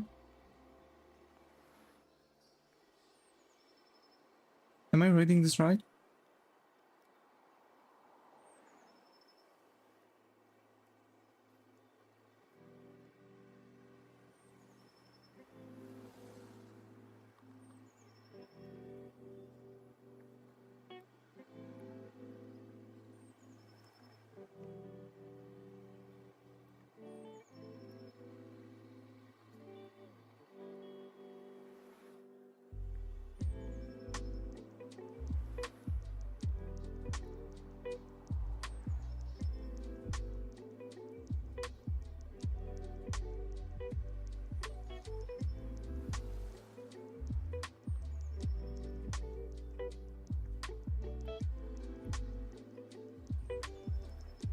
Okay, and at this point, I believe we need to go for some bigger guns.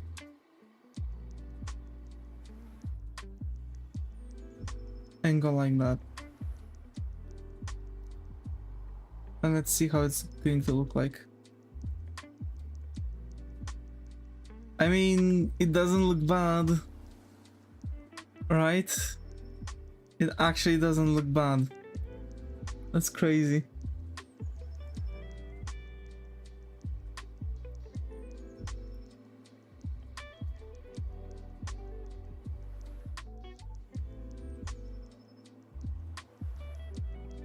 That's crazy, man.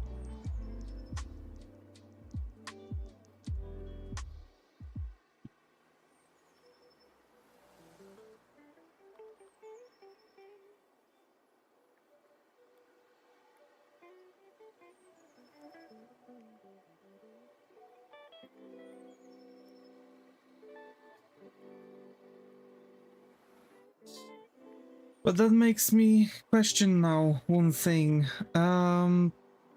Is it good though? Because that means, like, we can make rooms like that, to be fair. Like, it's not really that big of a deal, but the issue is that it's not going to Tileset. So you have to make those walls separate for everything, really. It's going to be even more difficult because it's not like one... Here's the thing, it's like 3 by 3, it's 9 squares. It's a tile of 48 pixels. It doesn't look bad, but is it good for us? I don't think so. So yeah, we've gotta do something about that. But actually,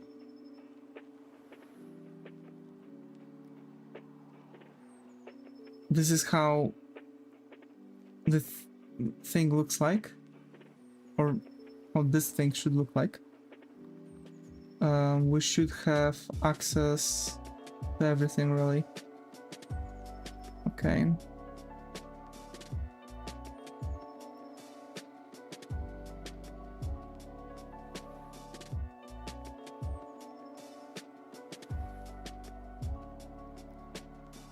Quite often I like doing something like this because for me it's actually like a segregation for stuff, right? Like, oh, this is this floor is for this kind of room, right? Or rather, I've made this floor for this kind of room.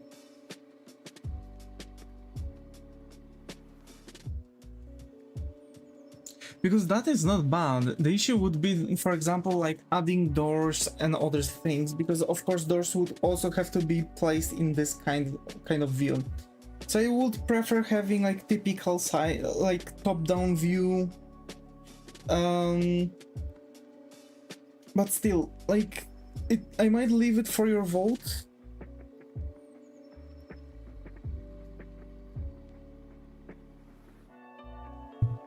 But not for long. I want to zoom through stuff. Also, I feel I might... We'll see. I might start the next stream a bit later than 2. But we'll see. I need something to eat. So, yeah.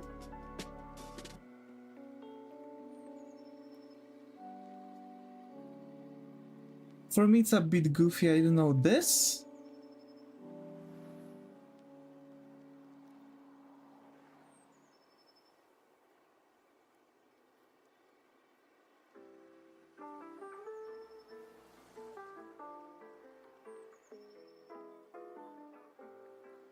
I mean, if I would now make doors like that, so like now the doors, instead of being like this, they are going to take like that much space. Also, so like another issue, right? So yeah, let's not go that way. Thank you.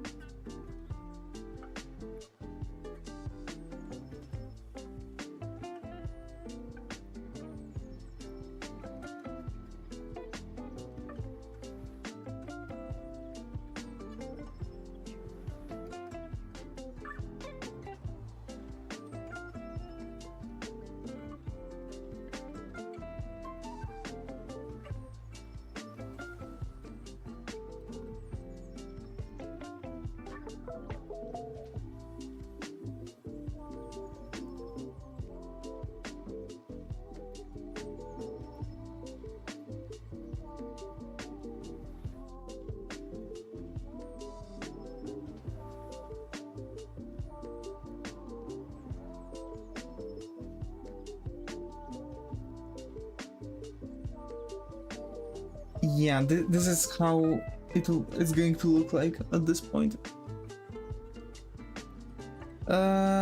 We'll need also the inside bend, so we'll have to make like something like this, but the other way around. Wait.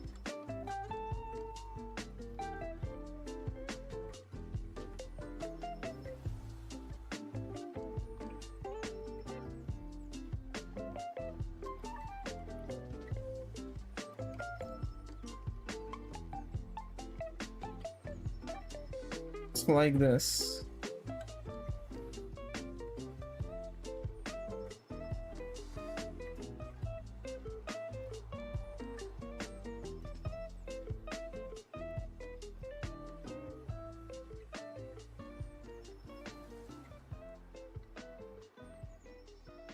Fuck.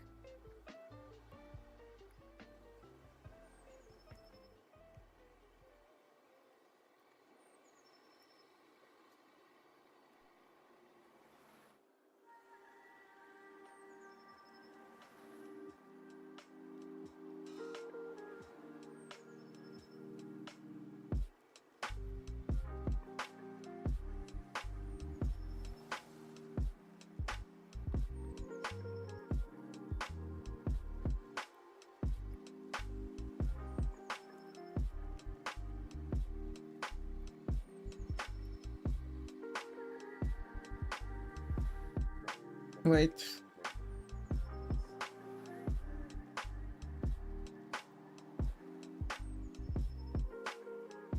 So we have to build a structure here, right? Like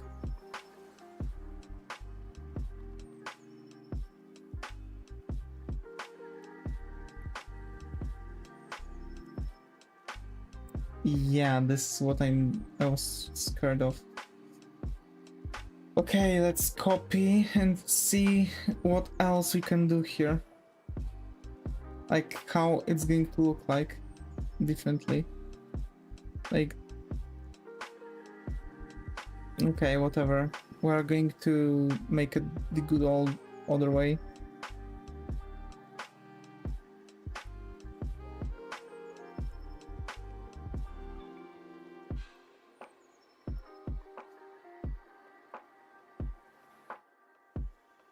Okay. Yeah, this is what I was lacking. This is what I need. And this is also how it's supposed to look like. But I've actually messed up, I think. Yeah, this is how it's supposed to go. Okay. Okay. And knowing that, I can throw this in here. So this is how it works. This is how it looks like. Okay. So you have that. The room itself, I think the room itself can be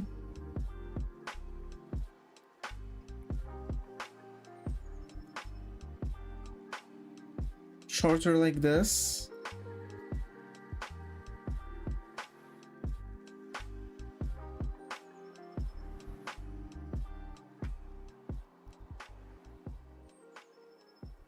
Also, if someone wonders how I'm doing this trick that I'm doing, I'm using shift and arrow.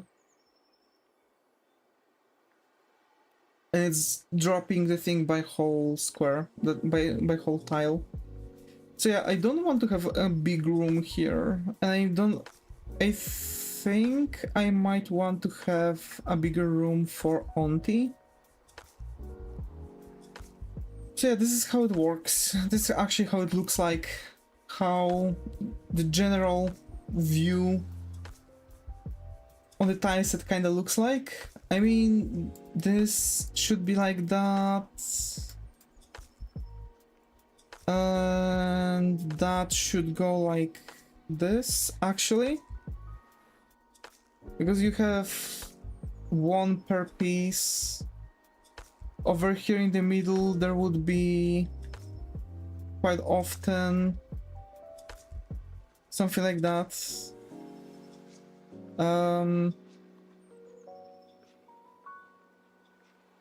Again, it all depends on you and how you want to set up it for first. But actually, if we are looking for a typical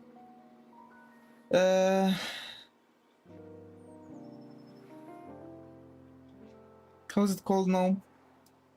The typical project, or rather typical tileset from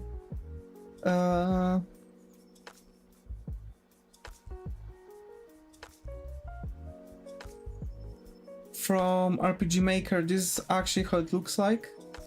Those look the same. It's because this is like one tile, by the way. It's 48 by 48. So those are looking the same because actually this is a how to describe it? This is what we are going to see in, this is like a thumbnail. This is what we are going to see in the software, right? This is the corner and this is a bigger chunk, right? So for example, like this, right? So those are the corners. It takes like 16 pixels to actually operate like that, and you have the cross here. This is actually matters. I've been reading a bit more about tilesets for RPG makers and pixel game maker. So generally speaking, this is actually how it works. You want to implement all those things. Same for the cracks, tables, everything. Of course, this is like, I don't know why those tables are like that. I believe those are like tables for merchants or something like this. But yeah.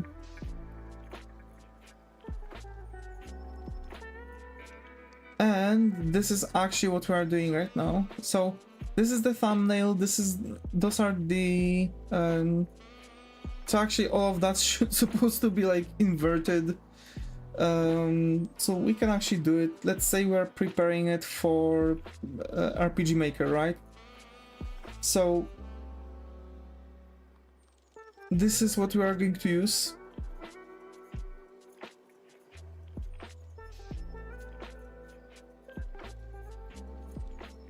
Of course, using a good old trick.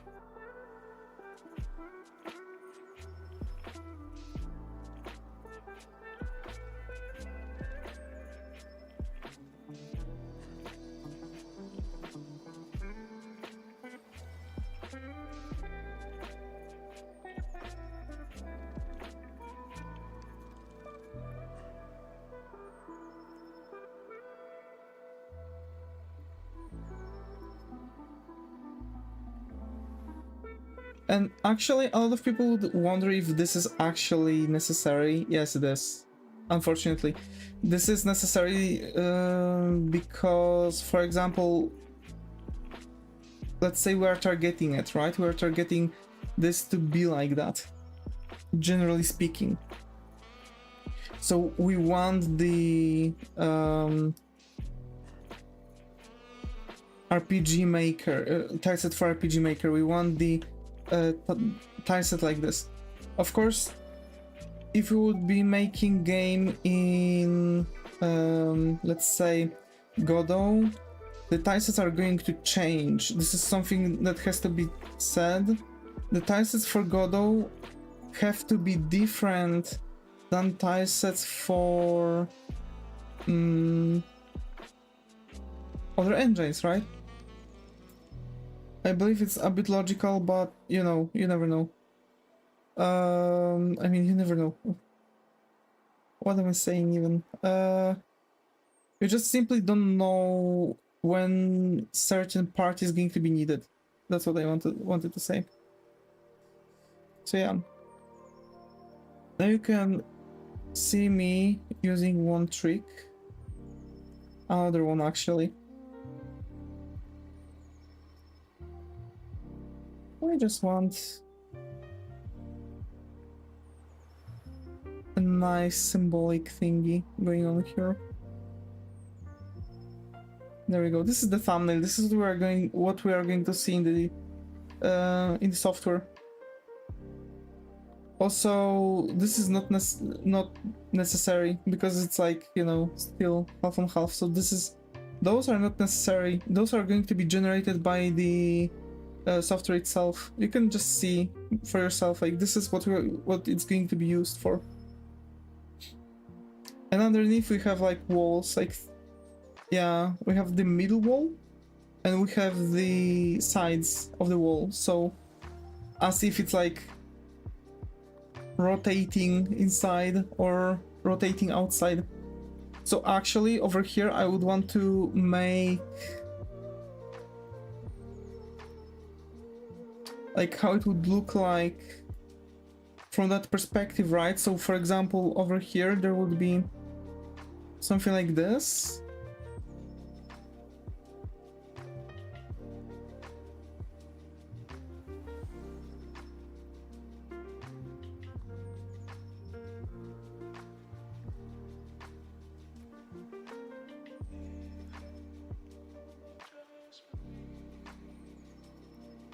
So shadow. And it's simply going to like collapse, right? I would also add like special corner thing. So actually the wall wouldn't have to have this, because actually not every wall have those things. But actually I would make it as an additional part of the tileset actually.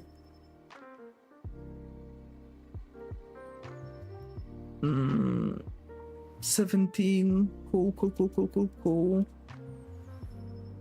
So yeah. It is what it is. Like, yeah. It's all a matter of fact, like how we are looking through some things and what are our ideas for certain elements.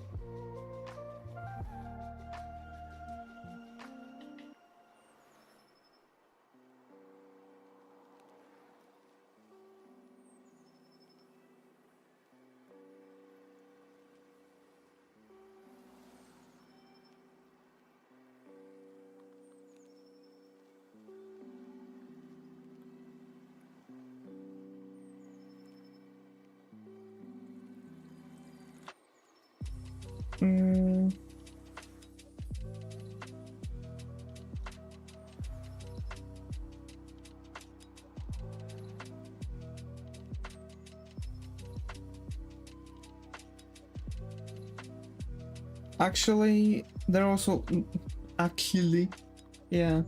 I despise it. I don't have control over it. Help me.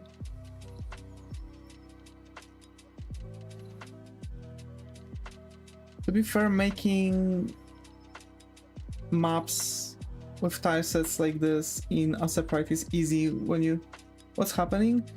We're making tile sets. So basically RPG Maker tile sets are very specific because if you look here, this part looks differently than this part. It's because it's like a fixed light. They don't have like light coming from like top down or anything like that, like, or like from the view of the player, as in my opinion it should be, but they are actually using it in form of a very simple, like, one directional light, and that's it. But yeah, so we are nearly ending the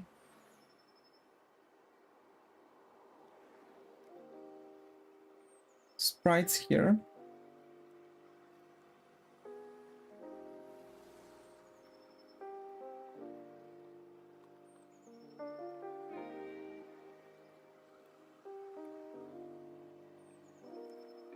I would still need to make this.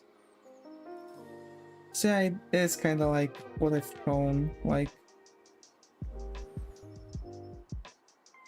a corner here.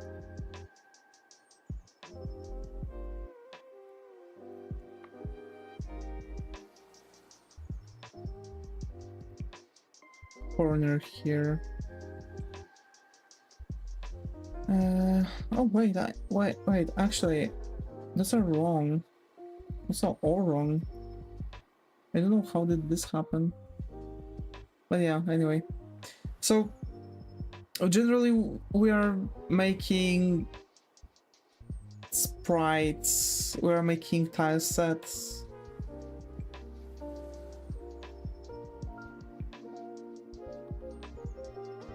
And that's it. Nothing else to see here. I might actually need to get rid of these.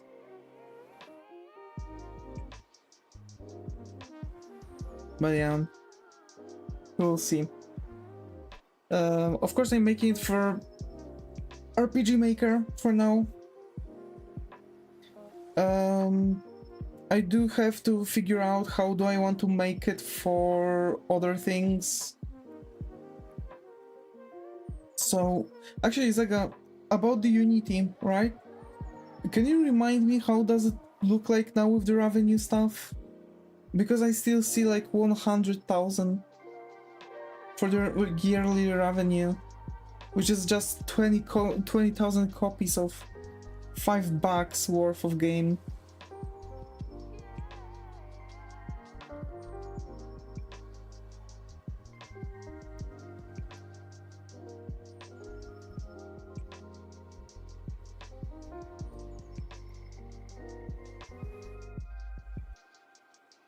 Depends on the version. Like the free version.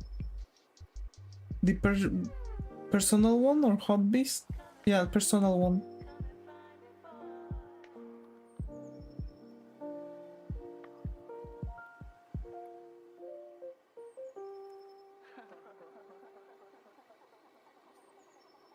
Not the license type, the version.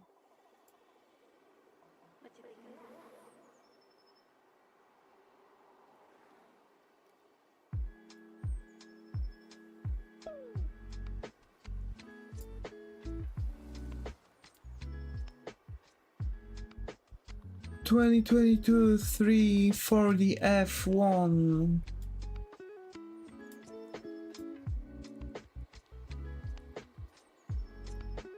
(2022). Yeah.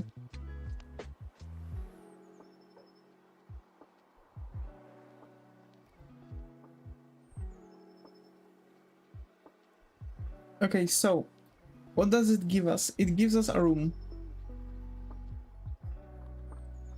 Super surprise, right? I think the bathroom can be here, whatever. Oh, right. Yeah. Fuck.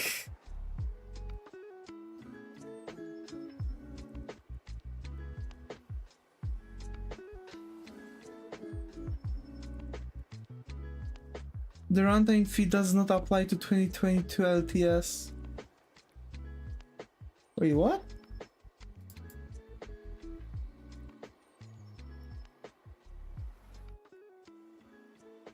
Wait, so you're telling me that I can release a game and it's not going to take any resources from me?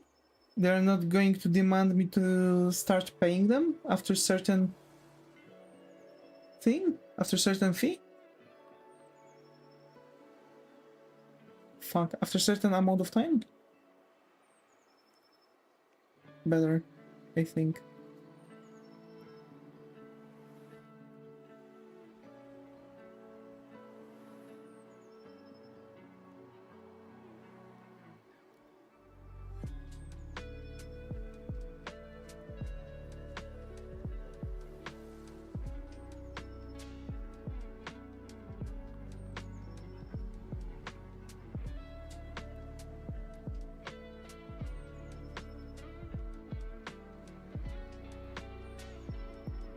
Yeah.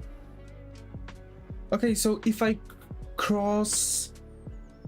so there's no revenue to cross, it's just free for me. If I put a game from Unity, it applies only to the new Unity which comes out this year.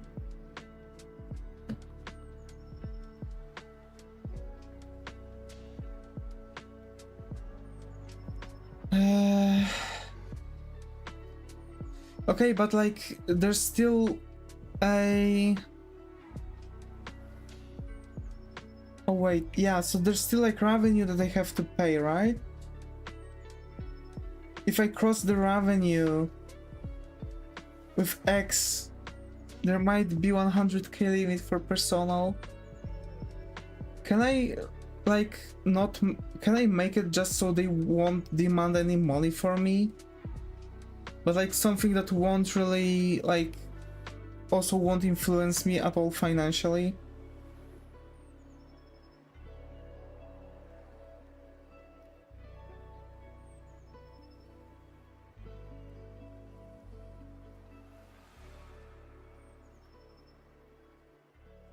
If I would, for example, somehow sell those 20,000 copies of a game of mine.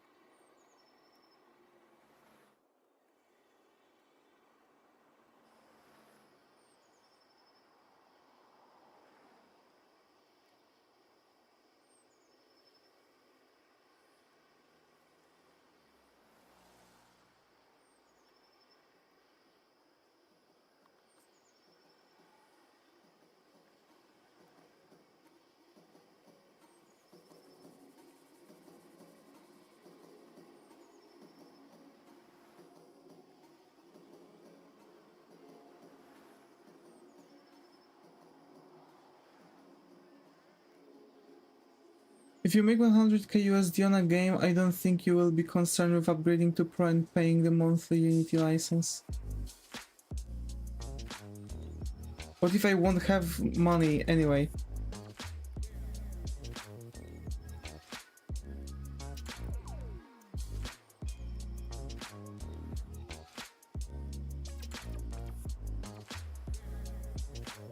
Let's remember that it's, you know, I might just have a blowing up. It's not the limit to runtime fee. It's the limit of eligibility to the personal plan. Yeah, this is what no, I've never said like runtime fee. I've always meant the, if you have to get Plus or Pro. Yeah, is there a chance that I won't have to? That's what I mean. Sorry.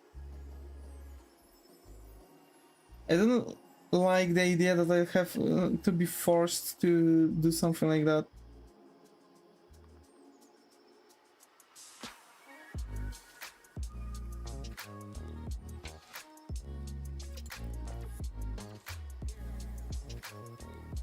there is little chance the indie games have to.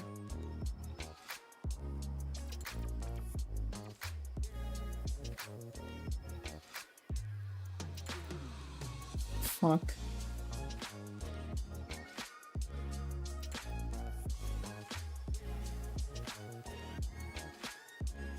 They don't make that kind of money, yeah.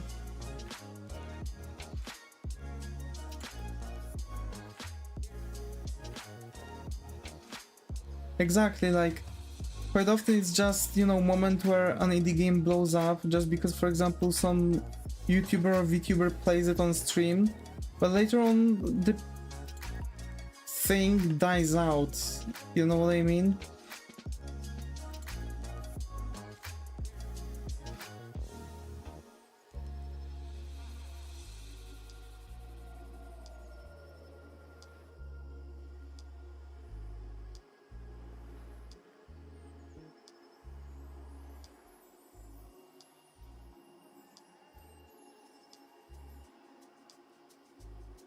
Only the last 12 months matters? Yeah, but like, you can still have really good time, you know? It's like, when you're releasing a game, you have 12 months, right? And paying at $20 or similar doesn't matter much if you made 100k.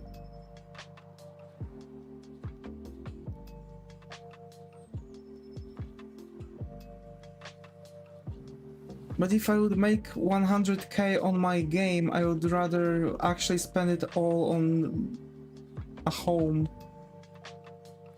and have zero cash. That's like what I'm thinking about, like it's like a fear, you know? Like damn, what if?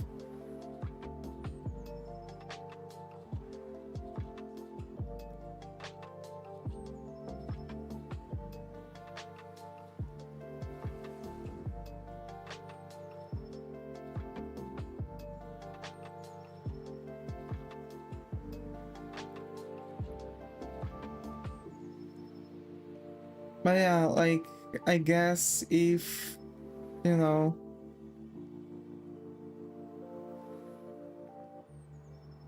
It's very unlikely. Also, apparently, you need to sign up contract with some sort of a spyware, I've heard.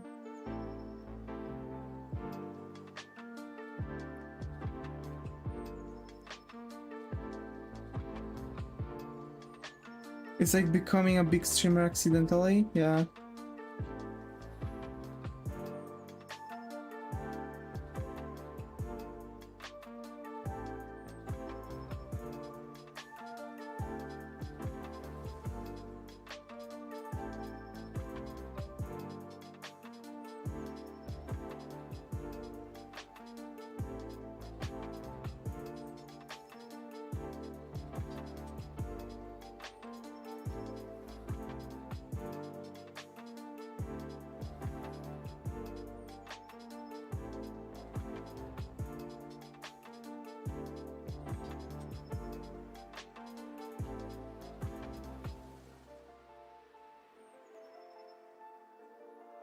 Okay, I've managed to calm down my OCD. I wanted to say PTSD, but yeah.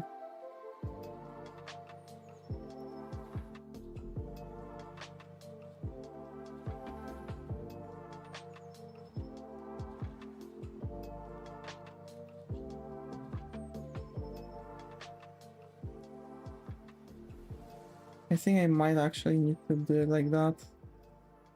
For the corners like this.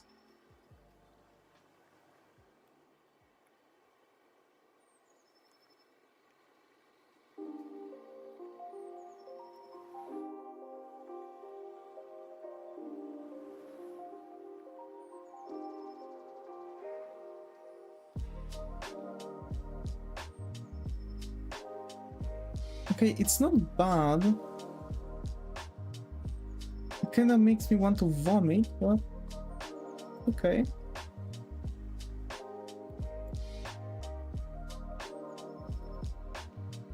Okay, I see. I understand now the case.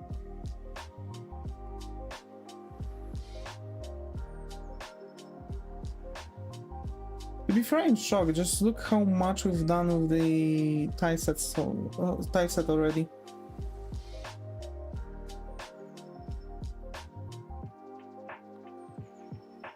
Okay, so the bathrooms have to connect.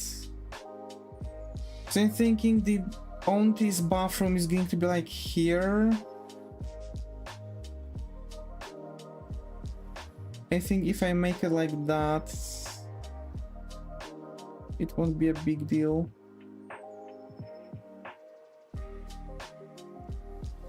Oh, see, now it's a big deal, okay. Yeah, this doesn't work.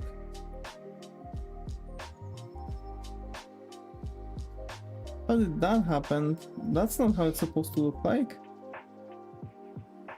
Yeah. What's up with that one? Oh my fellas. Oh my fellas. Wait, what? Oh, okay, wait. I fucked up. I have to change it a bit now. Yeah. Okay, so this goes here.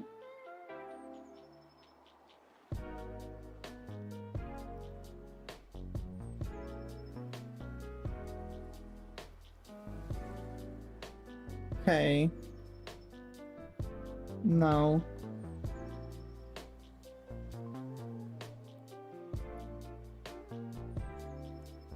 Okay, so I guess I don't have to worry about anything then. We'll see.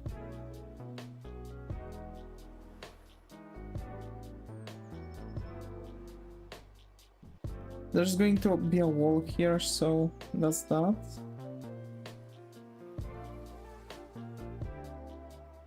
Okay, so...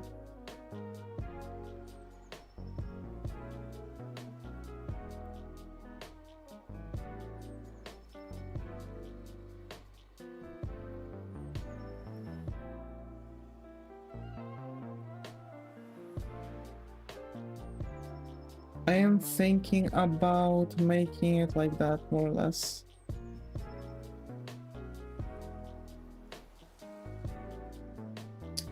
Fuck. There we go. So this is how it's going to look like. And do I want it like that? I don't know. And I need walls now too.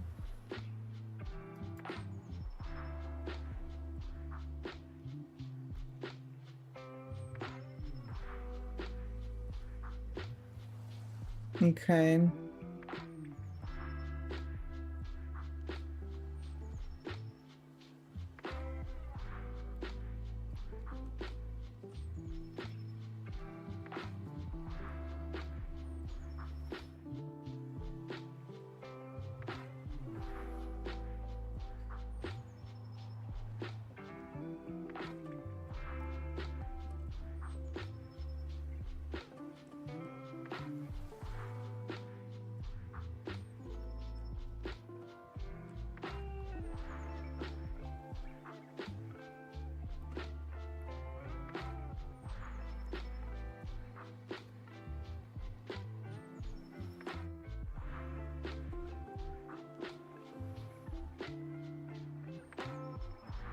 Hmm.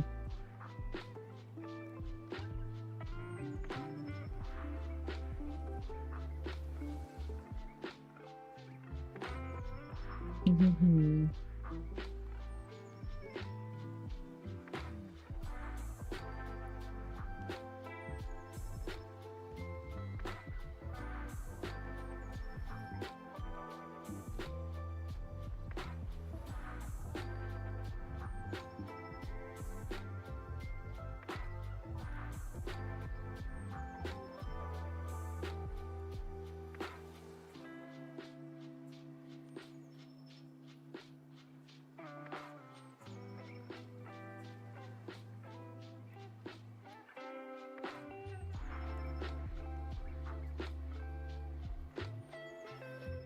To be fair, I haven't really done anything like this in a long time. I haven't done any tileset work or anything like this. We are doing it very quickly.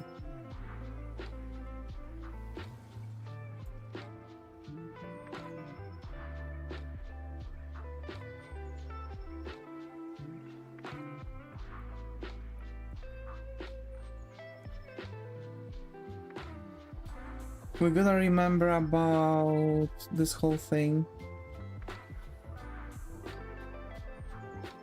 Right, like there's still this part.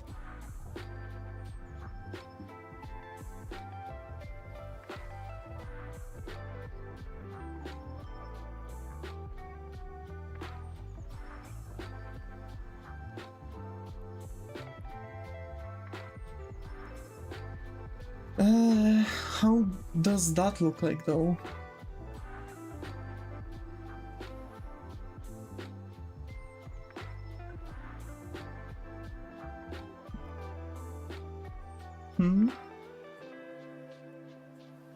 How'd that look like? Because it's like a ceiling, right? So of course, it's like I'm inside of a ceiling.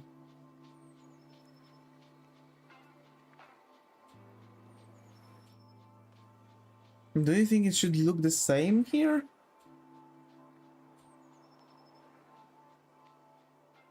Pizza with nothing?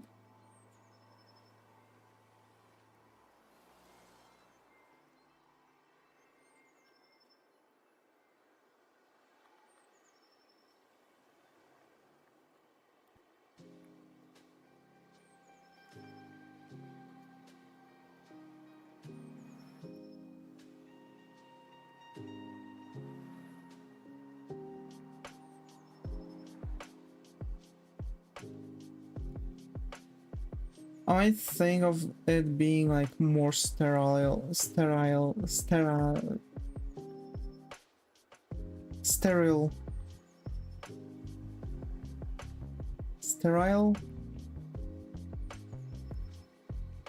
Not sure. I don't know how to speak today. My tongue is getting all tangled up. That's not good. That's very not good. Very not good. Yeah.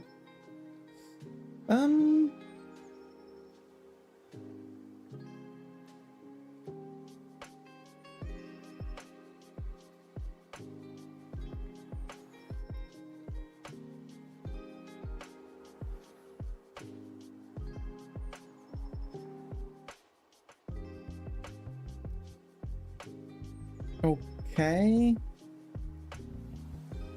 So here's the thing, folks.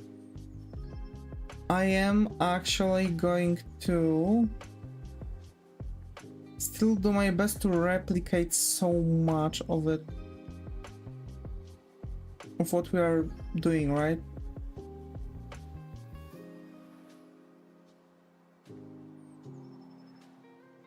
Okay. But I wanted her entrance to be here, to the toilet. So yeah.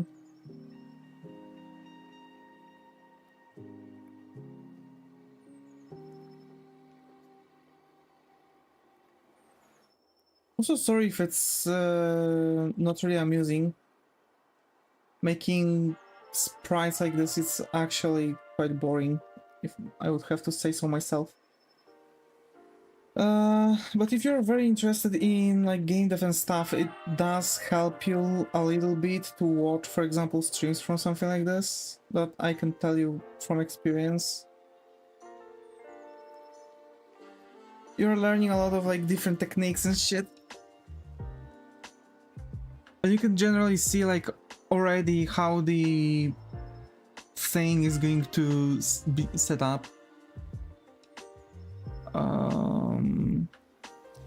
So yeah.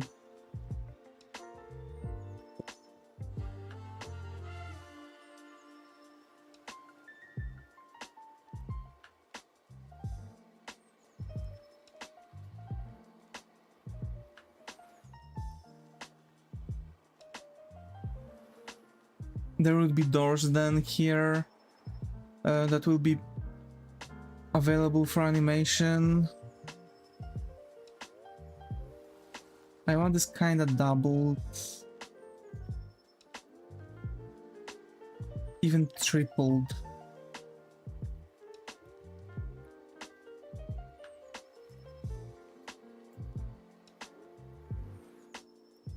And shortened, because this is it's a corridor, right? I'm trying to work on it as fast as possible. I don't know if it's visible. So yeah.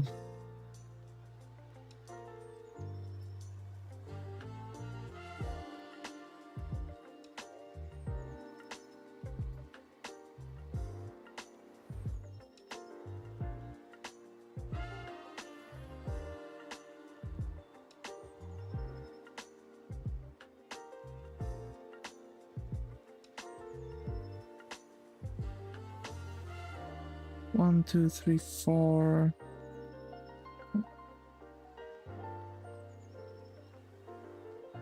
Okay, 2 by 2.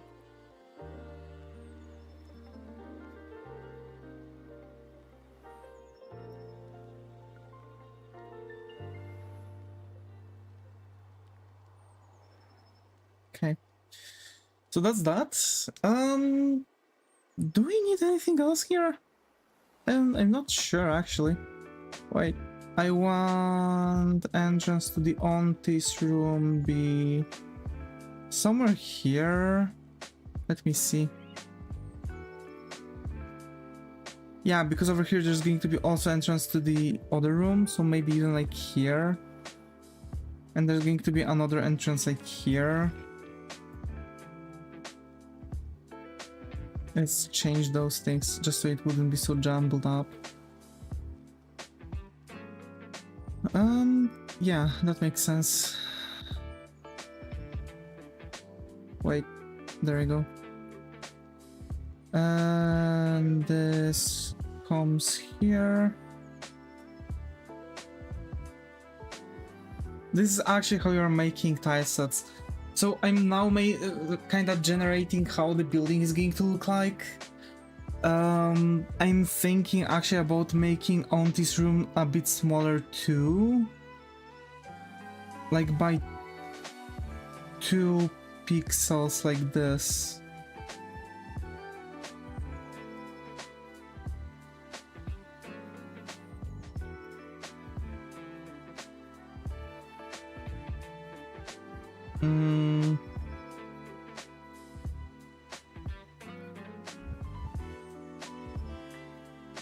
I need this to actually be like here.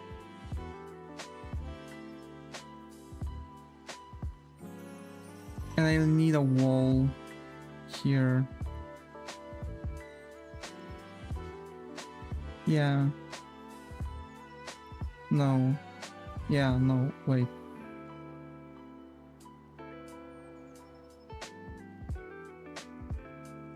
There we go.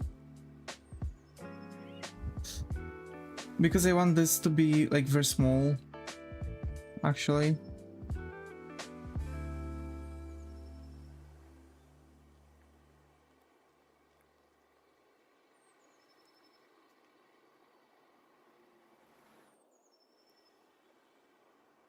Okay. Actually, it starts to actually look like something.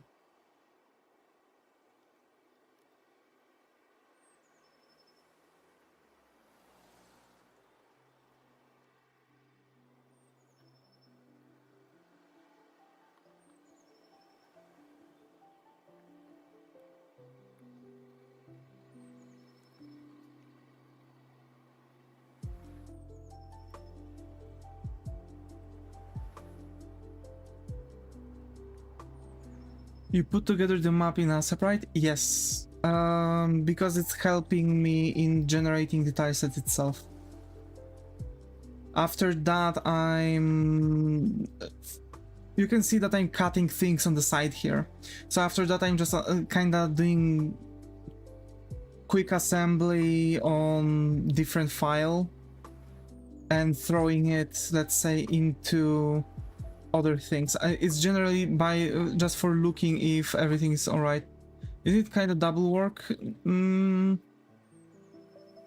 I wouldn't say so. If you are making things, you know, in a certain way, it doesn't really make it a double work.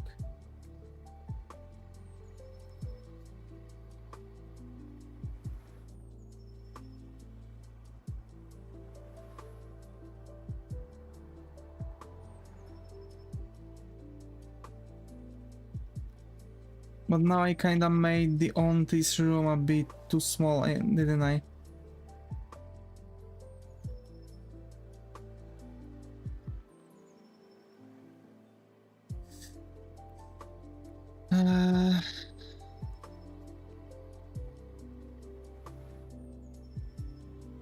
But do we need bigger rooms? Bigger doesn't always mean better.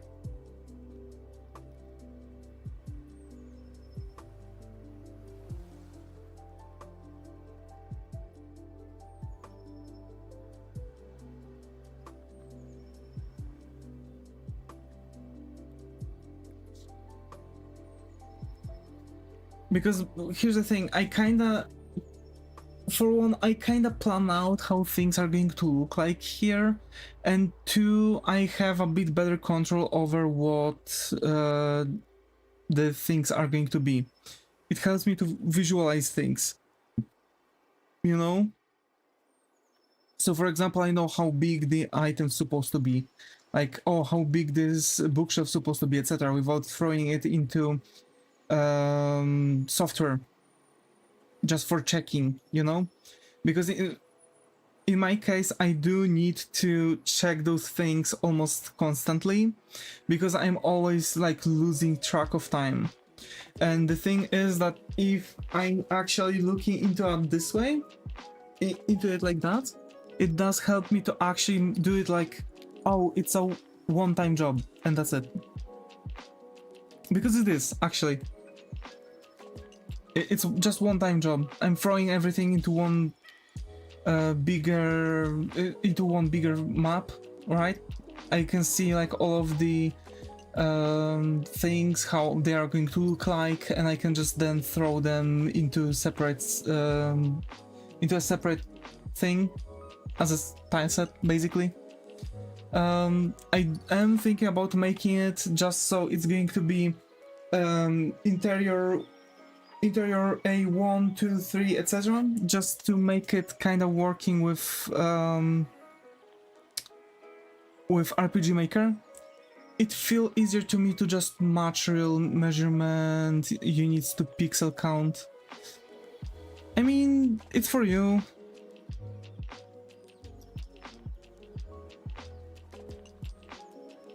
It's for you. Now, do I want to make the bookshelves 1.5? Like, how tall is the wall? 2 tiles.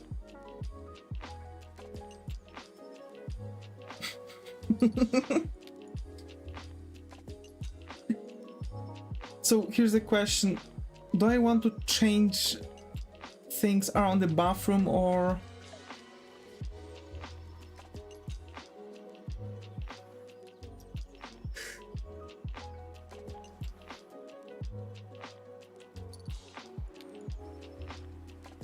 I feel like those should be more sterile.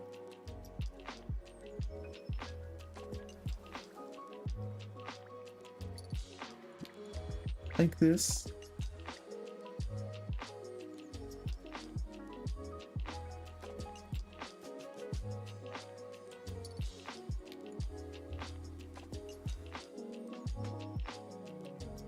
Size of the bathroom in meters. Why would I look at it in meters?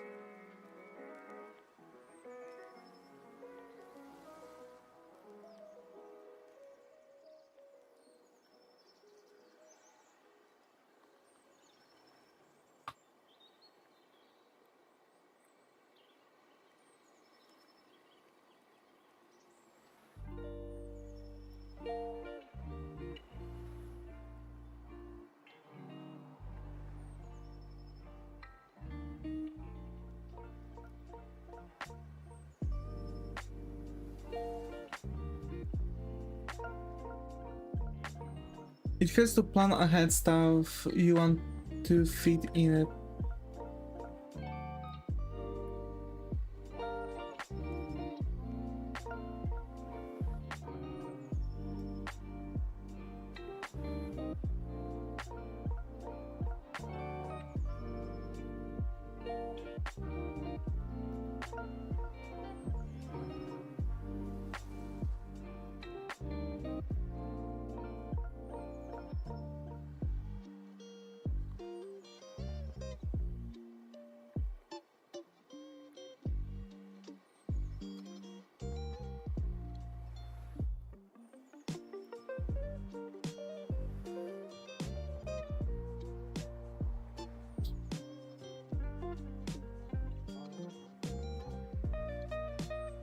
Oh.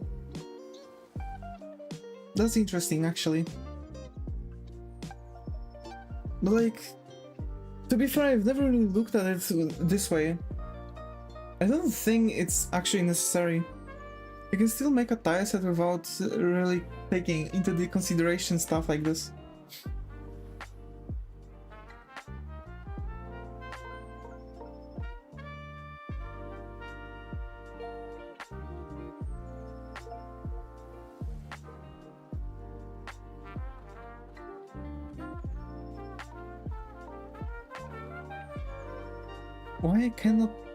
Why I can't stop yawning? Come on.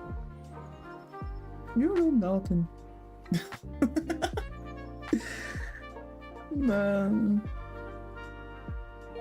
Yeah, but it can help to make the size of objects inherently match each other. Okay, so for example, I have a wall 2 tiles big, right? Like, third one is already like a ceiling, right? There's a ceiling right above this pixel. So I know this is like two blocks. Let's say it's a 1 meter, let's say it's like a 1 meter. So like 2 meter tall wall, right? So like, what does it change if I, for example, when I'm going to put the bookshelf here, and I'm going to have like two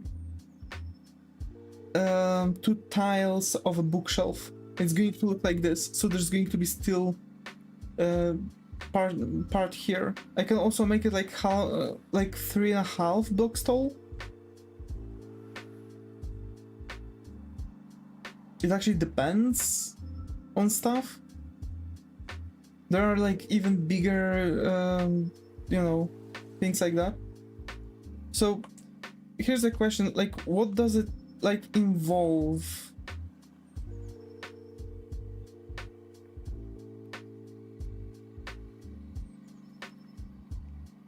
If you make desk, bed, chair, it will help.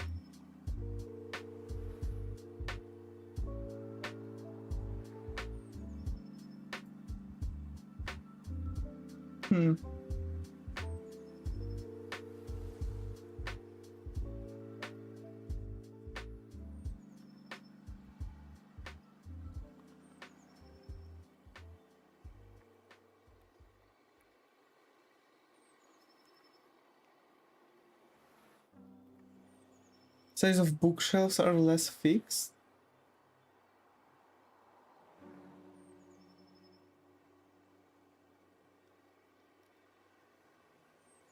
They can be small or big, yeah.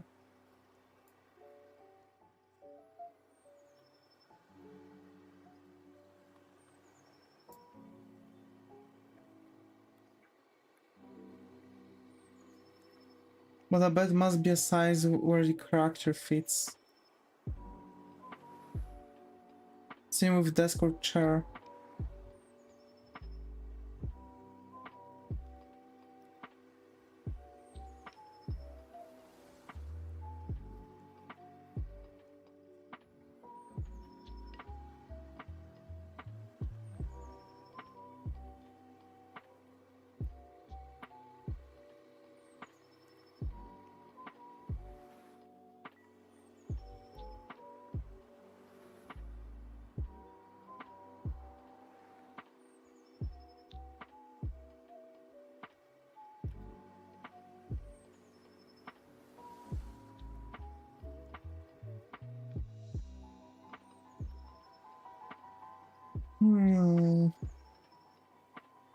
Same with this guy or chair. Also, wall tiles are different.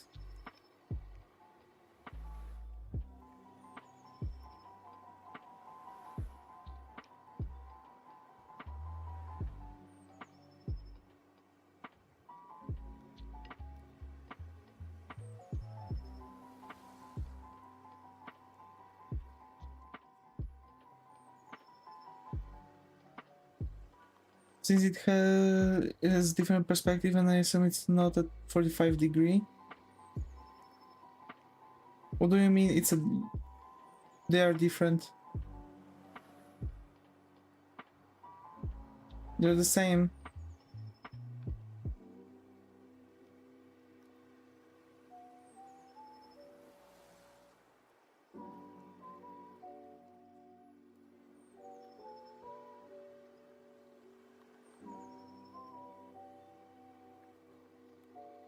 You're confusing me.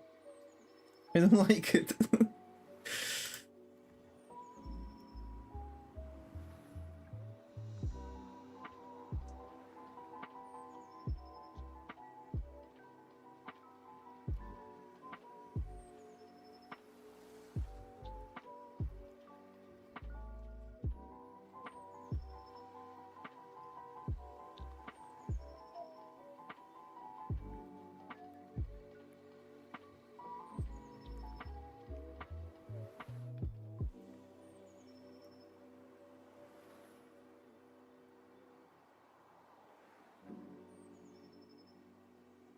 Let's say a wall in 2 tiles high, it's logical to match it to 3 meters, which means wall tile height is like 1.5 meter.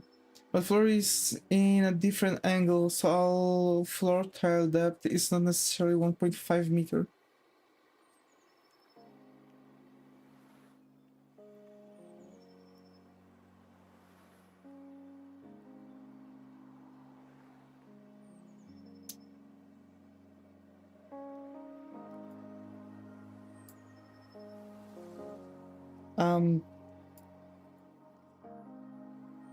Maybe?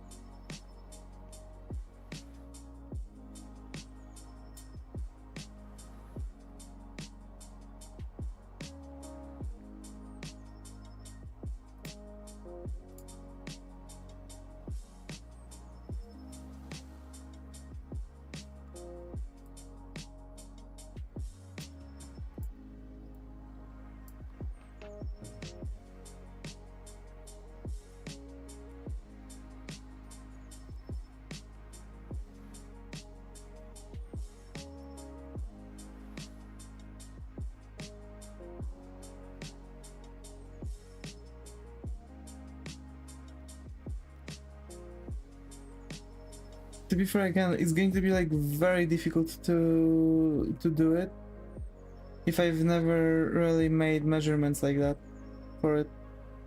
You know what I'm saying?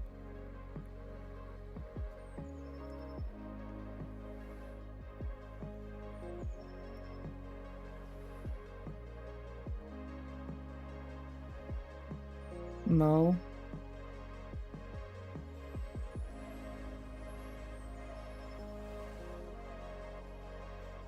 I mean, just look at this. It is working. It's like a smaller one.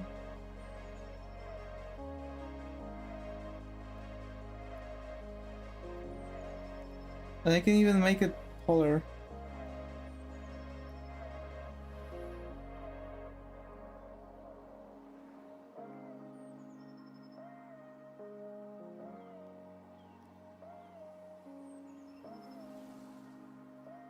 Behind it?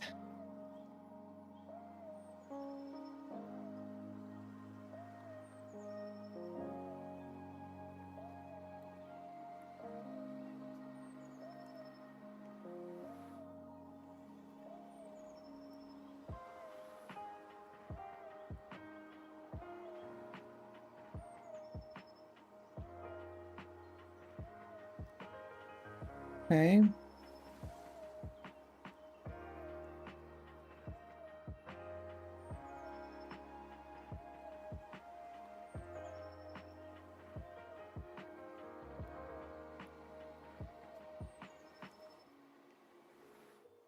what behind it?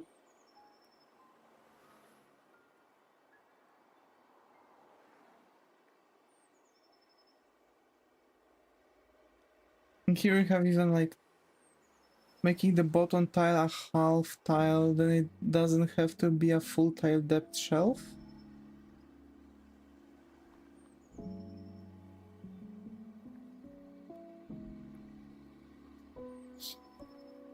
But then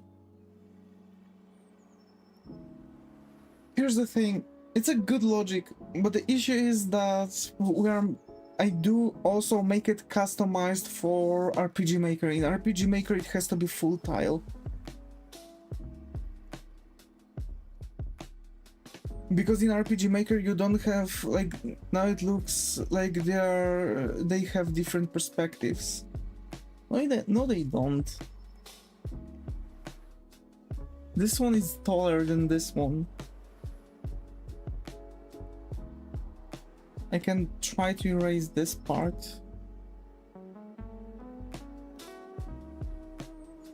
And just make them 1, 2, 3, 4. 1, 2, 3, 4.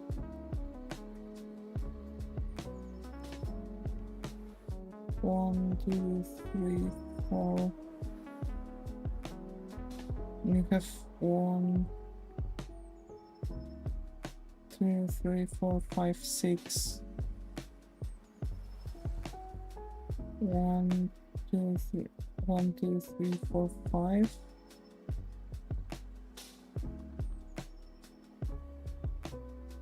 But they are the same depth if they are besides each other. I still don't understand what you're talking about, man. I'm really having issues here.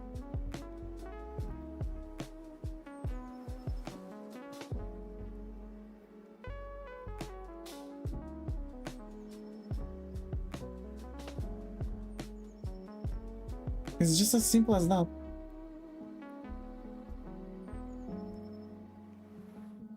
The top of the left shelf is bigger if it's the same perspective. Why? Because it's bigger. This one is flatter, it's smaller. I can make a taller one, just for the pure sake of making a taller one, why not? The surface of the top, yeah, this is determining like how flat the object is. If I'm going to make it like 1 pixel here, then it's just going to be a poster, right? 1, 2, 3, 4, or not. 1, 2, 3, 4. I disagree. Why? It's 2, 3, 4. 1, 2, 3. 1, 2, 3, 4.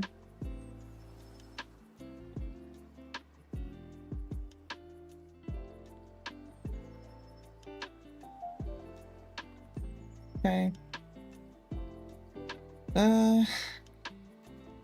If they are the same width and depth, no matter the height, the top should be the same surface size, but they are not the same depth. They are not the same depth. That's what I'm trying to tell you. The other one was like had more space in it. It was wider, like not in width, but like depth wider.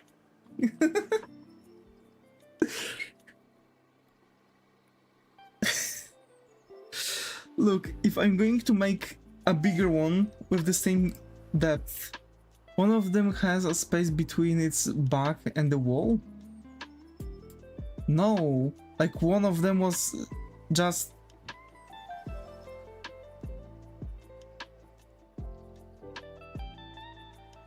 Let's say this is...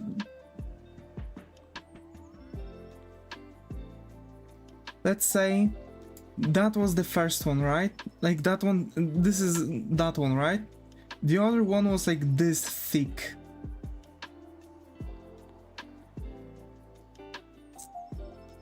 This is like side view of it. This is what I mean. It was like wider in depth in the z-axis. It's so difficult to explain 3D objects, but their front is on the same line. Yeah? It shouldn't? What? How come it shouldn't?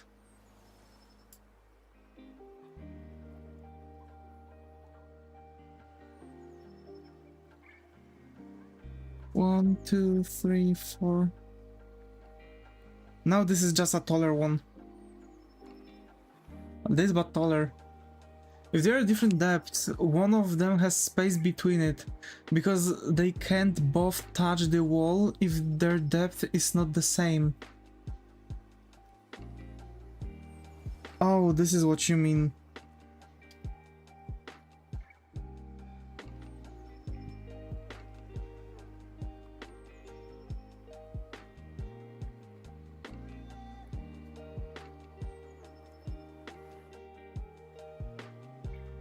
Oh. Oh.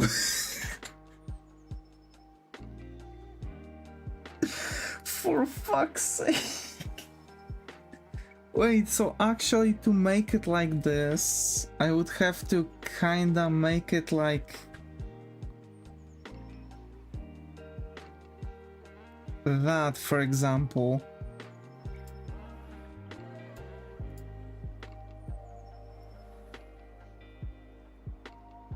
So now they are like not of an equal size, and it looks like this one is okay. So this is what I would have to do, or bring this whole thing down. Okay. My god, I'm so stupid, man.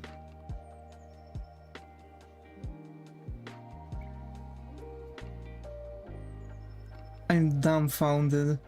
I swear.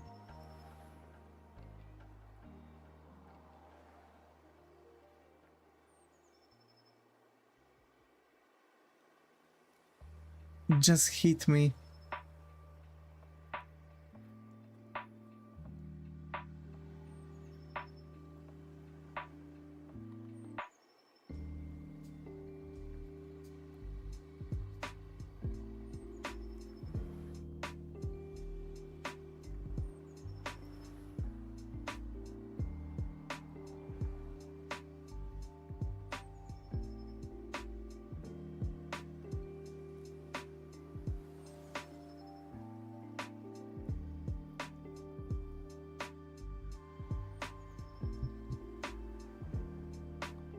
It's hard without imagining it in space. Yeah, it's hard. Yeah, it is. Man.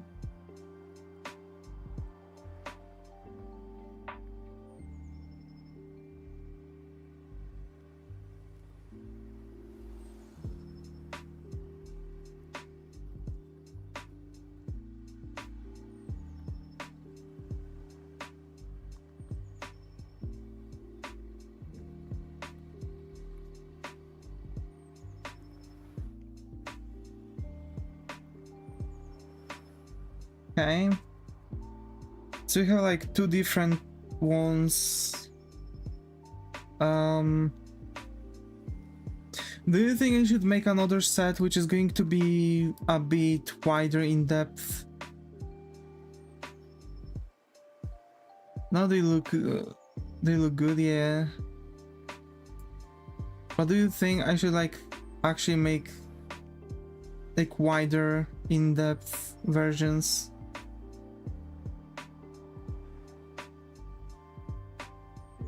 Like this?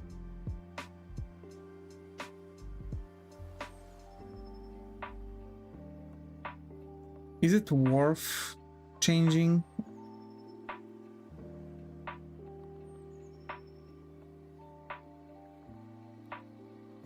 Does it make sense to have so many different bookshelves? I don't think so.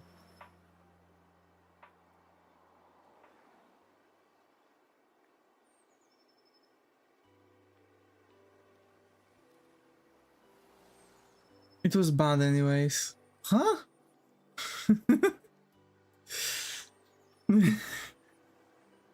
What did you say to me?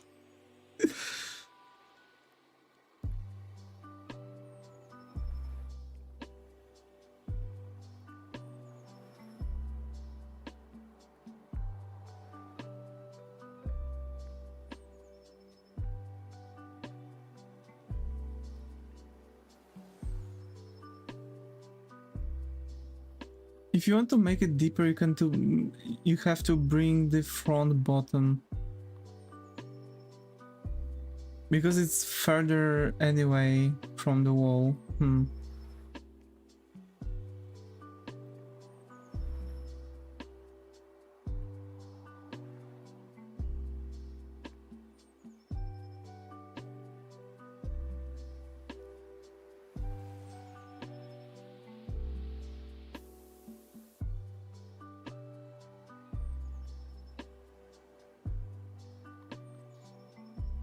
Yeah, details on the bookshelves now.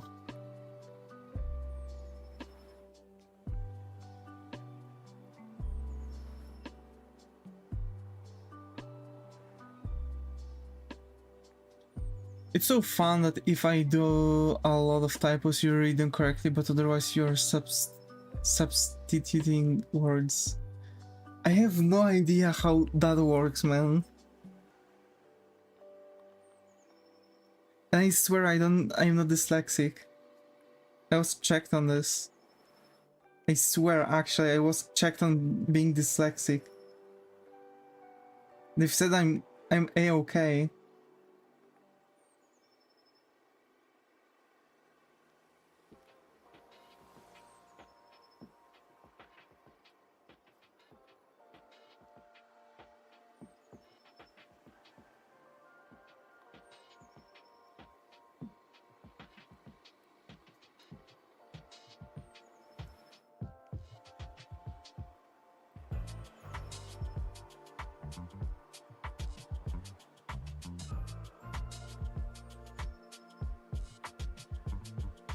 Man.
That's neat.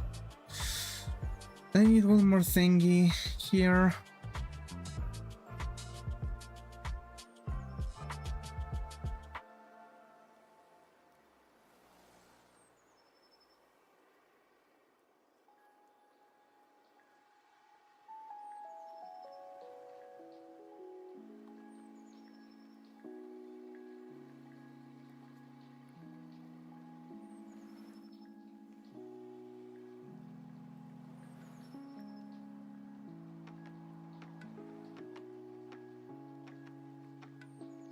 I don't understand my brain. I wish I could.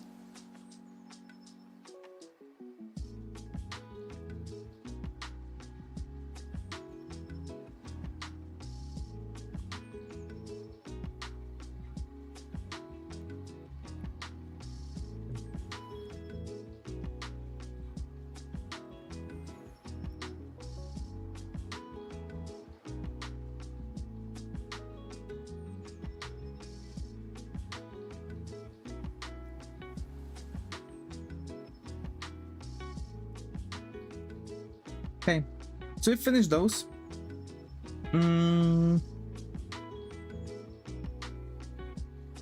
Okay. For bed, it's going to be a bit more problematic because we'll have to make it on three things here. Now, why? Using the preview as a palette instead of the palette? Nope. The preview is just, you know, something that I can like roll around. I would just put it like this, usually, but I don't really pay much attention on the preview. What I'm quite often doing is that I'm, you know, making a palette and then I'm using the color palette on the side. If I expand it, you can see like how it looks at this point. So yeah, this is how I'm using it. So the bed will have to be made in three tiles, actually. Or actually one, or actually two, but there's going to be half, full, half.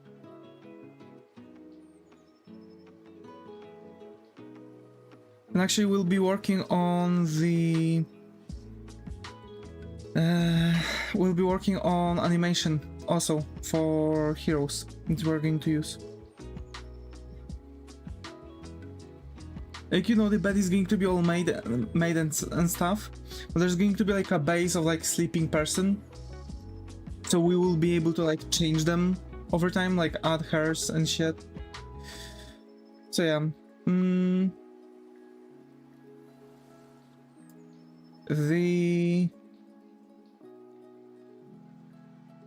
the thingy. Okay, wait.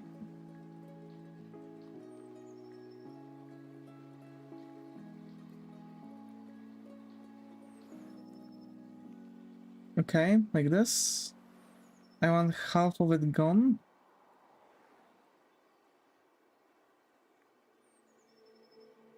Two pixels up.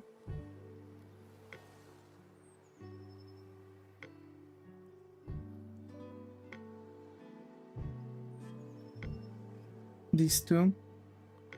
Or maybe one more pixel up. Like that, okay. And here.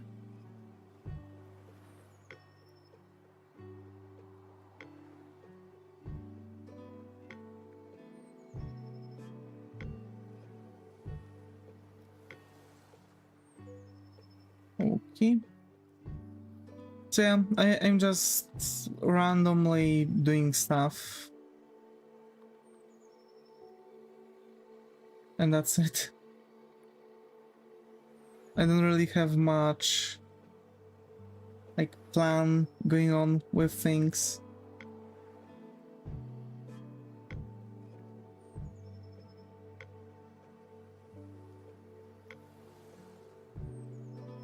Okay.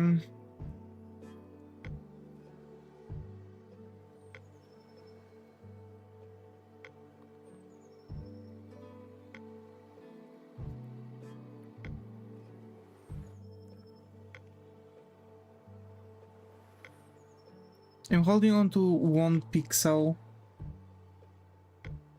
difference here, just to make things right.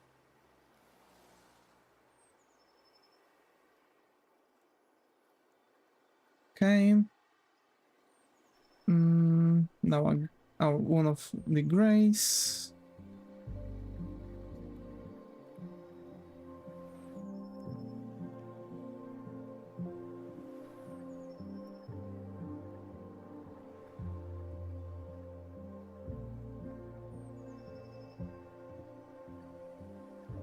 Okay.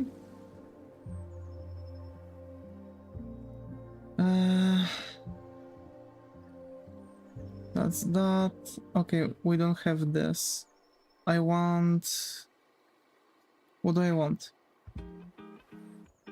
This to go like that.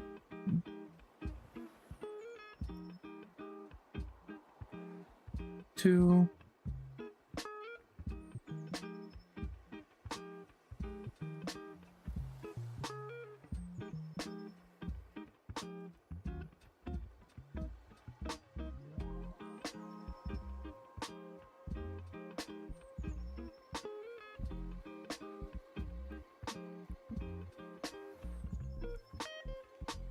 Okay.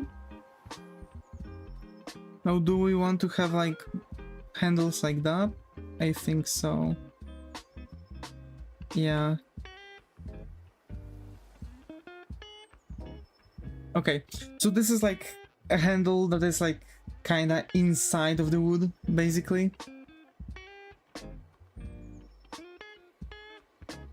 We'll also try to make it smaller. This one's going to be a bit darker. You know, in the darker version. It does matter if we are going in how many coloristic versions we're making it, because if we're going to make it in proper amount of colors, then we won't really have much issues later on with, you know, other things.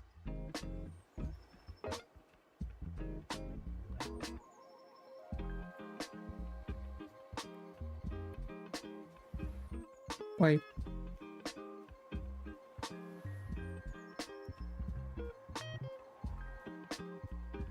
Yeah, this is the thing.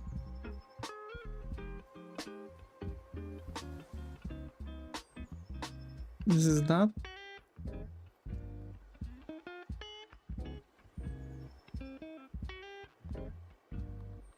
And this is this, okay. Yep.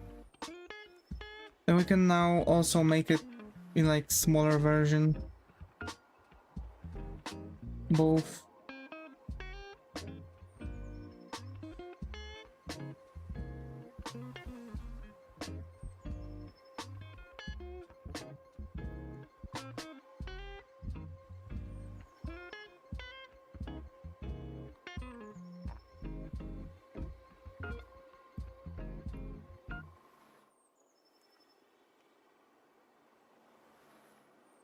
Okay.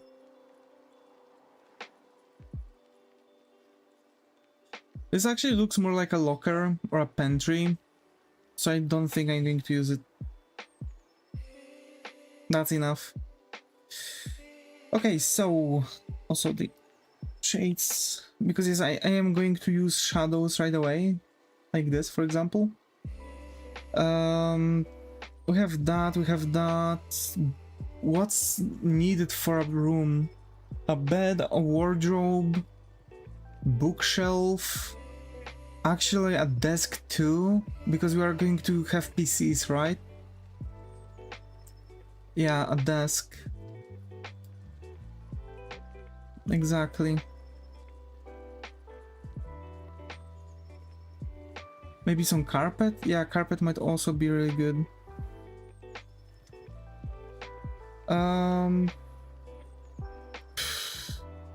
1, 2, 3. 1, 2, 3. Okay. That's going to be easier.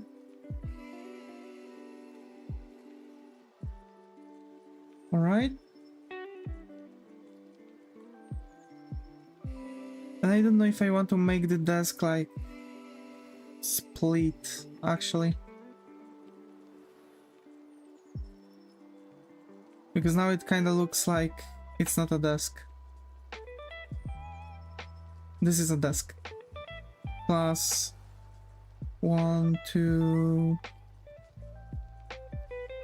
3, 4 more.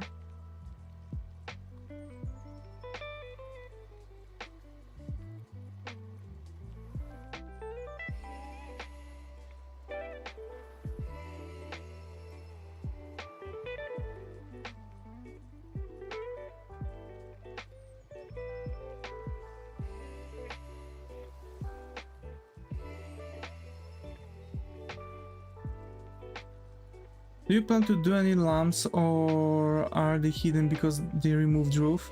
I'm still wondering actually about that aspect, because that's something that can differ depending on the game. And I'm not sure of that though.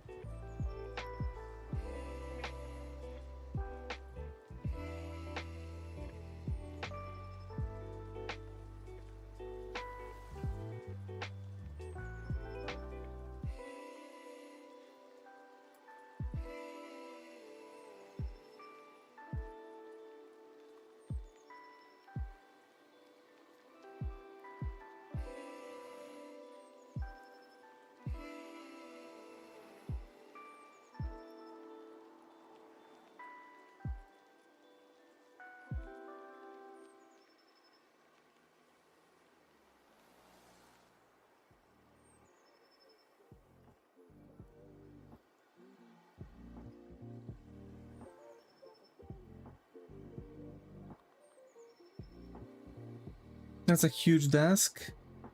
Yeah, it is. I'm actually still wondering about making it smaller, to be fair. Let's just look at it. I mean, it is like just, what, I mean, it's still going to fit, but then it's like, you know, still a really huge desk. So I'm thinking about making it smaller.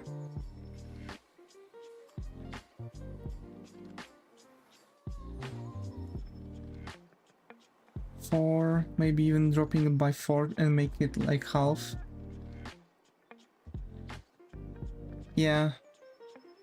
And now I feel, do something like this. That should be the desk thingy. Wait, should it? Yeah. That's the highlight.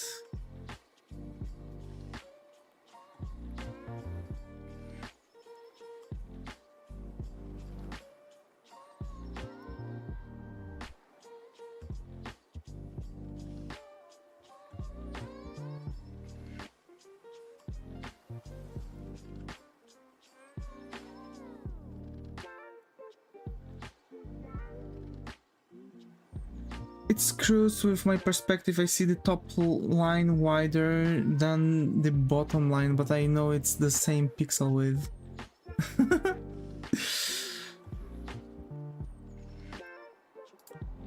I see.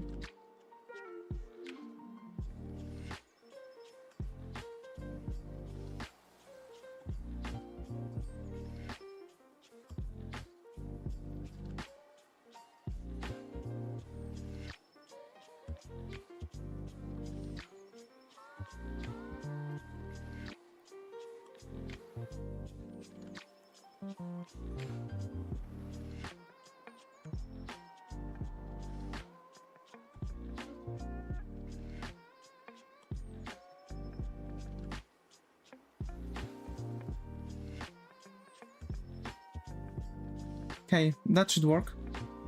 I hope so. This pixel I want to go up because this part is too small. Now it's going to work.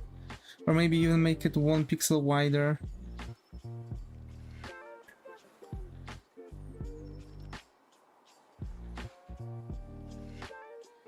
Kinda? Yeah.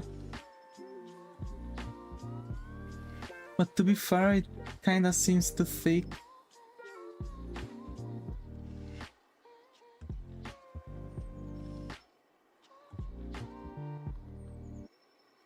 Okay.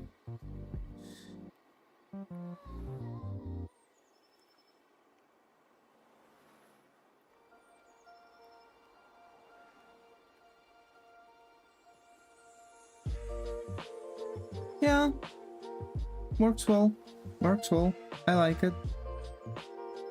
Okay, Picasso, I like it.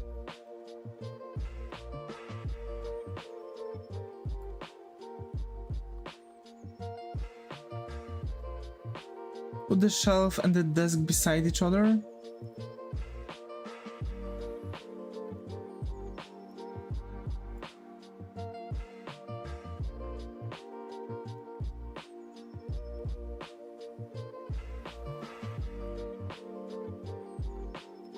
On them up. Wait, let me quickly check it. Because I need to copy this to a new layer.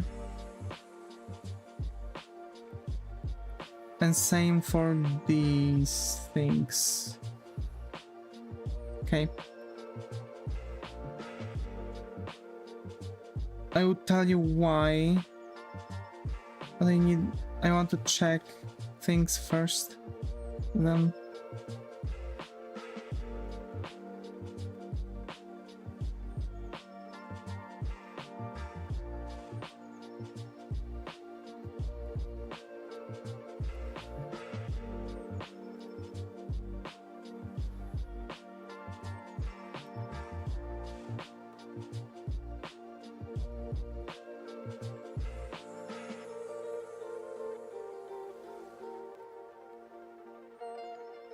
it actually is supposed to be like this. So it should be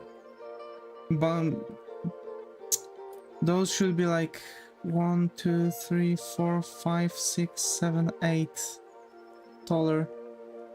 What I wanted to say, yeah.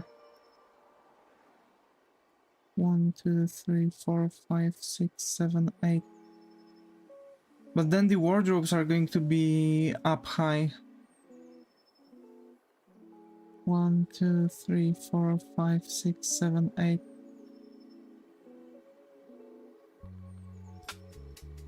Just look.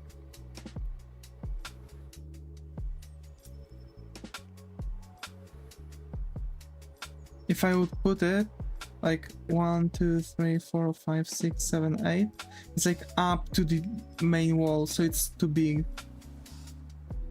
Put the wardrobe beside the desk. Like besides the desk, yeah, see? 2, 3, 4, 5, 6, 7, 8. But then I can't really put it up because it's going to mess things up. Or will it? There should be some wall visible from here. 1, 2, 3, 4. So what, like that? Looks good, Emo. You think? Like wardrobes too? By 8 pixels? 1, 2, 3, 4, 5, 6, 7, 8. But now if I would want to make like a boxes on top of the bookshelves, it's going to be impossible.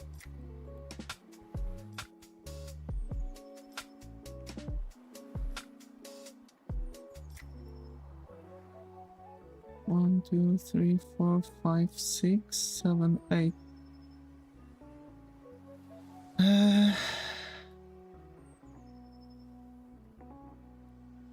1, 2, 3, 4, 5, 6, 7, 8. 1, 2, 3, 4, 5, 6, 7, 8. It's going to be even worse. 1, 2, 3, 4, 5, 6, 7, 8. So like the desk should be 1, 2, 3, 4, 5, 6, 7, 8. Like bigger like this.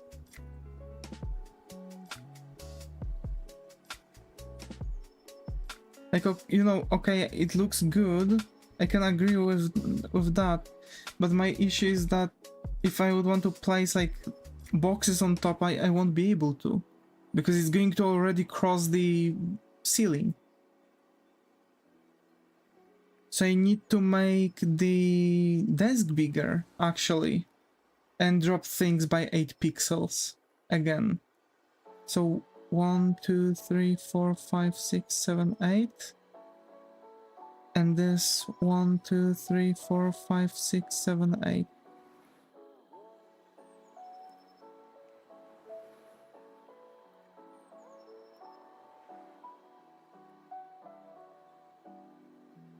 Like this. And now, besides, when it's going to sit beside them,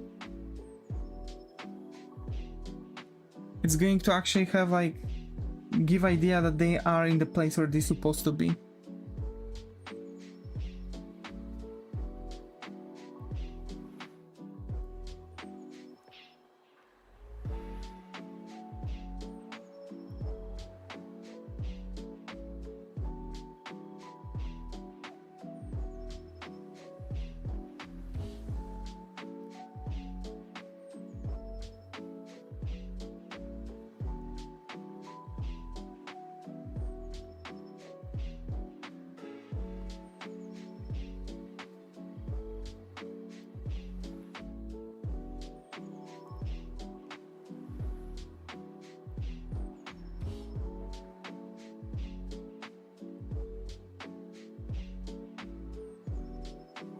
Try it.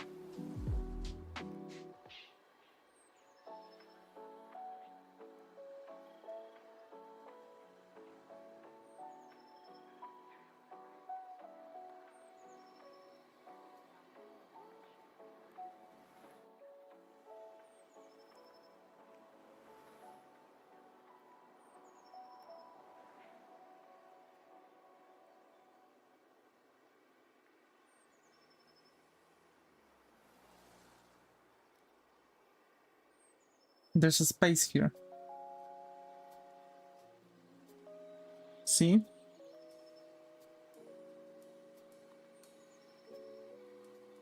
And over here, where the desk starts here, there's the thingy here. It looks good.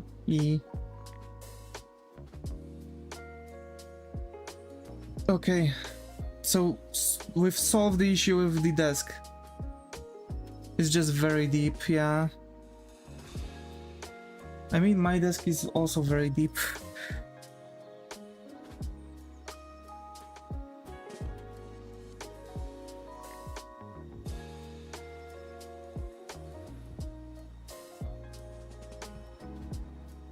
It's either that or I would have to put them like, you know, I mean, imagine a person sitting at the desk.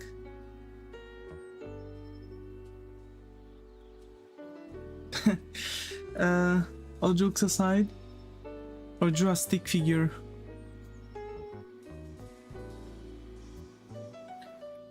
I feel like I want my person be like this tall.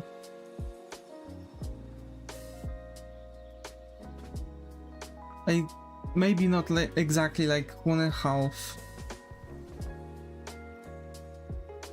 Like this tall.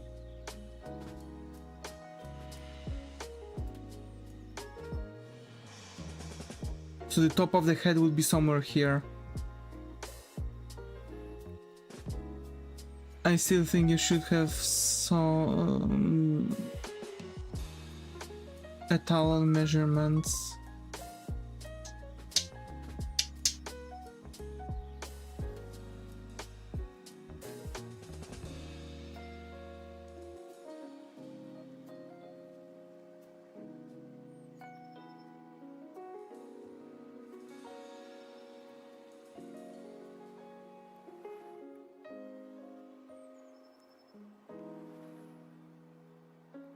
I don't know. I mean, I imagine like comparing everything to a person's size used to be my other method in 3D. Yeah.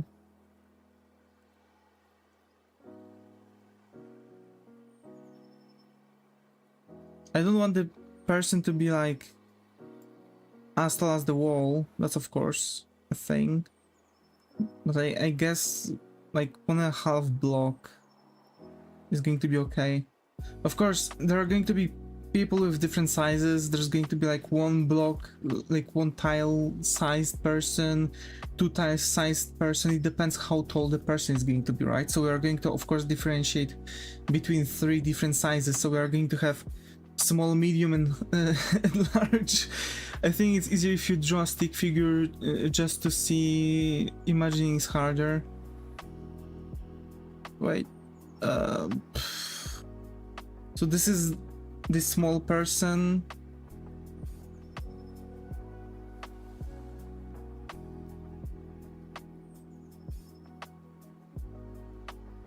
This is the mid person. This is the tall person.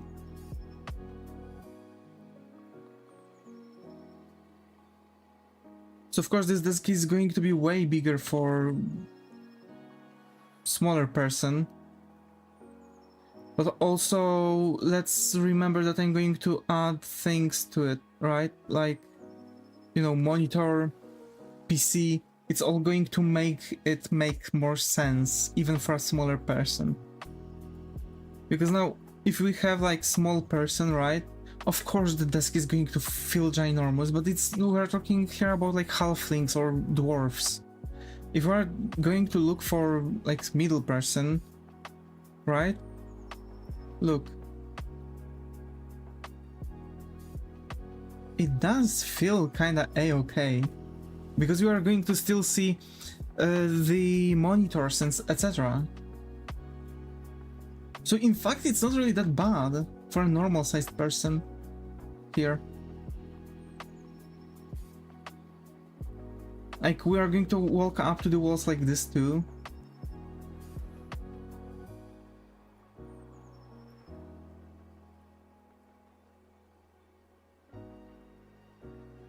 I can make this to be small person, this is going to go out, and the tall person is going to be to 2.5. Like this. If there are gnomes, you plan to make gnome-sized furniture too, or is everything just inconvenient for them? Let's make everything inconvenient for them. But yeah, like, I guess this may be the tall person. Like, when they are going to stand, they are going to nearly reach the ceiling. Because this is like where, like, how far they can go, right?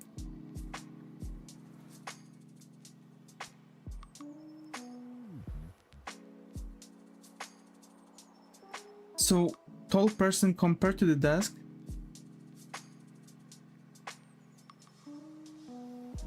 Yeah, that's going to be even more. Lift is half a tile? Usually characters stand on the middle of tiles. Yeah, but of course we are going to, like, differentiate everything, right? So...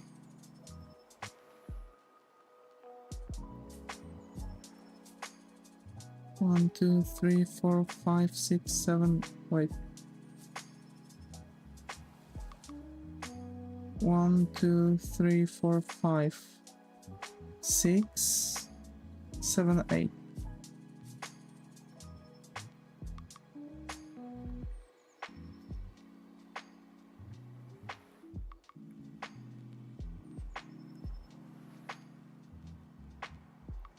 So we are still back to the 1 block, 2 blocks, and 1.5 block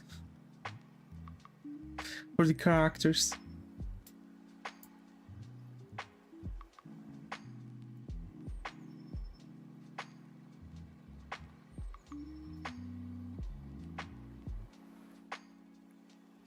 I mean, then the desk is going to be working even better.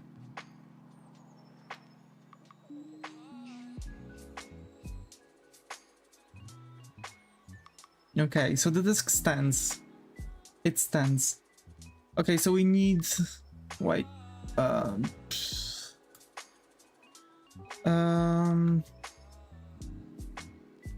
Wardrobe. So if the height of wall tile is 1.5 meter, then the middle-sized character is 2.25 meter tall. Who said it's 1.5 meter?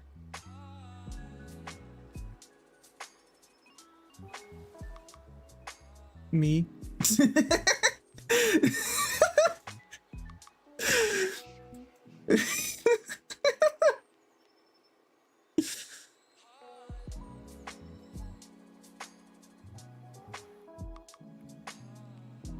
So let's make a list. Wardrobe is done, bookshelves are done, we need shelves, desk is done.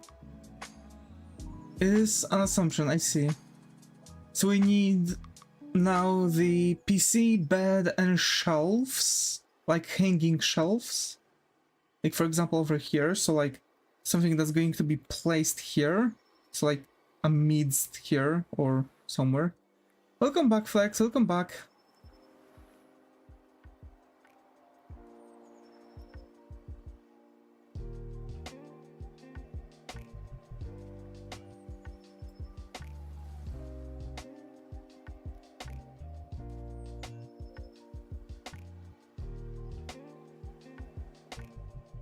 Man. What?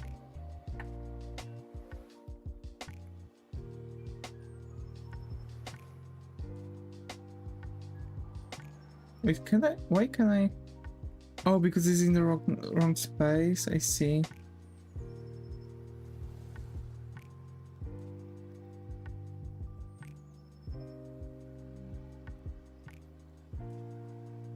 Okay.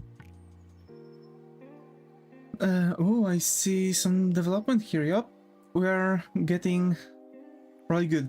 So, shelves, PC, bed. What else do we throw into the room? I have very shitty room, so a nightstand.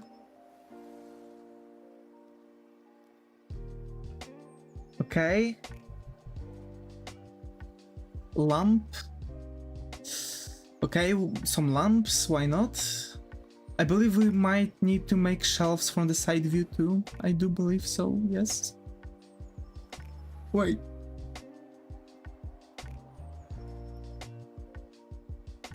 Is this your house? Nope. No, it's not. I mean, it's going to be the main hero's house. This is like the starting location we are making.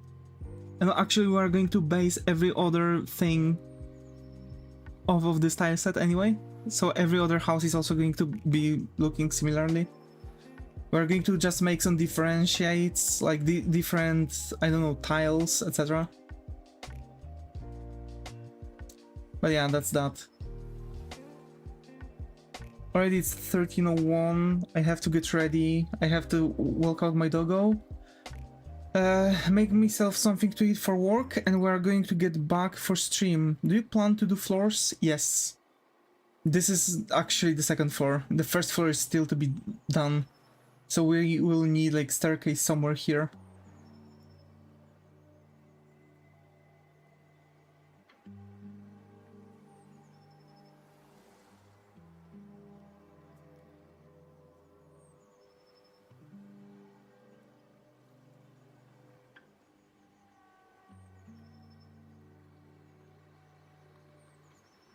So yeah.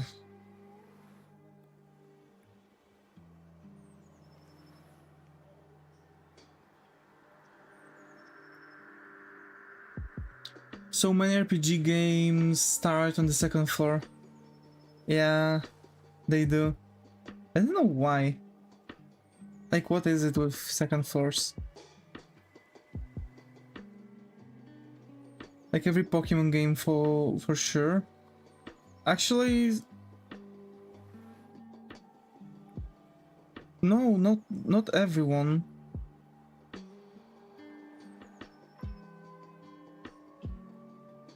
Like Sword and Shield started from the side.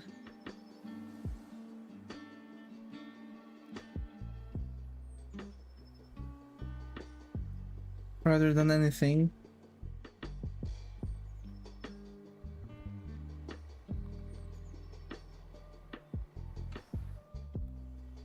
So yeah.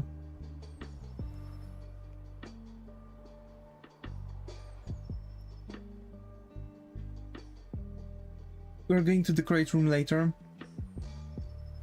And I know lamp and plants, windows. We'll have to make windowed walls. So like over here, there's supposed to be something that is going to indicate a window. It's going to be difficult, but you know, it's going to be a good addition to, over here, actually.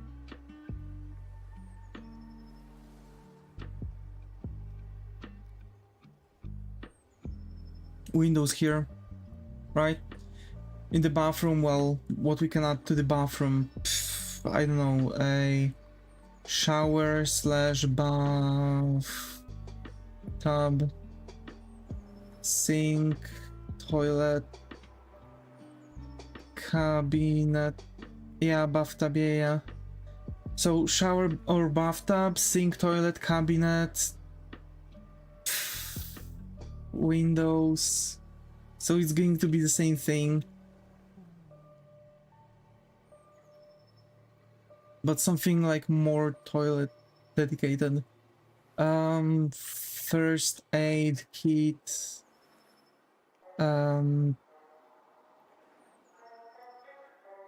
shelves, rug holder. Oh, also radiators, right? We need radiators or something like that, or AC units slash AC units, because we are working now on like new age, right? This is going to be like, here's the thing, I've had an issue where I can place the action of it, so I've decided to just make like my own city, my own country, whatever. Wallachia. In a, like from freaking Castlevania. I don't know.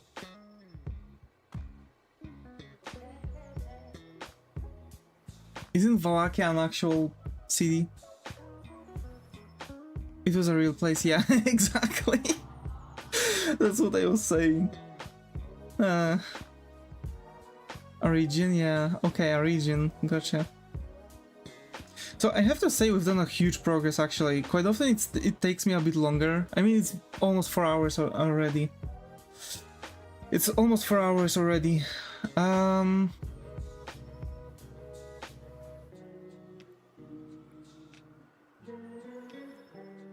Most places in Castlevania are real places, yeah.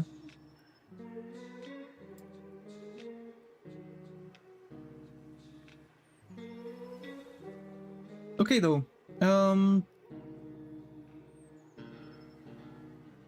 I'll need to make like doors here also for the balcony, but I need them to be kind of closed anyway.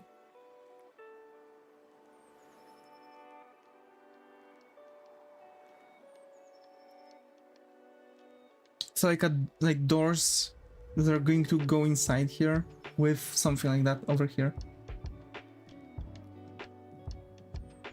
So separate sprite that's going to cover those 3 tiles, and like as we have this tile, there's going to be like 4 pixels cut, and we are going to have the doors.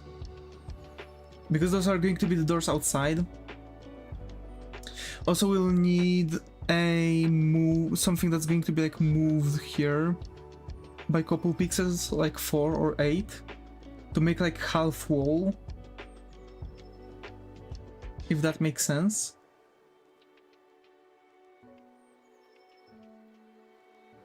We'll manage. This is where you spawn at first, right? Yep. So basically you are going to have like a series of questions, right? Oh, like what's your gender, what's your name, some questions like Pokemon, kinda, yeah. And you're going to have like questions that are going to determine what element you are going to use.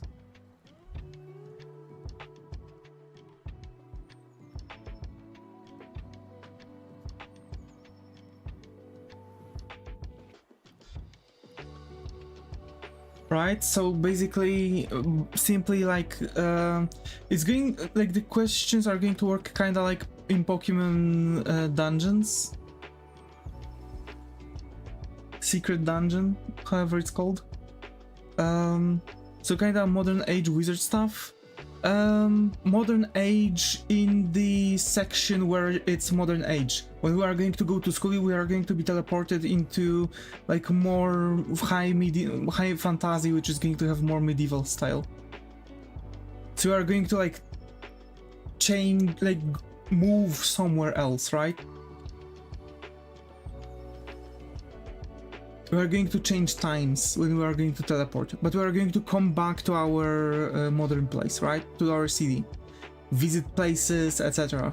So for example, let's say we are going to have friends. The friends are going to be, I don't know, like in Magic. Yeah, like in Magic. Yeah. So, yeah, we have new age stuff, so we are going to like teleport all over the place, change stuff, etc. But for now it's actually looking good. For now it's looking nice.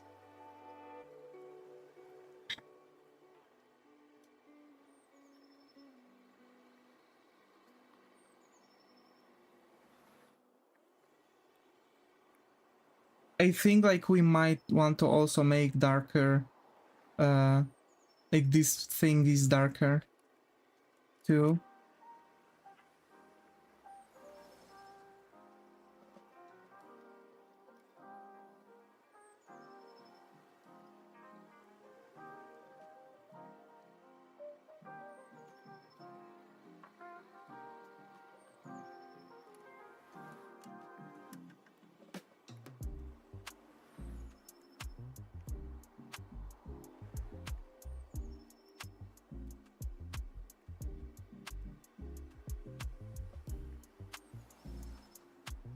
just so we are going to have possibility to also differentiate rooms between each other.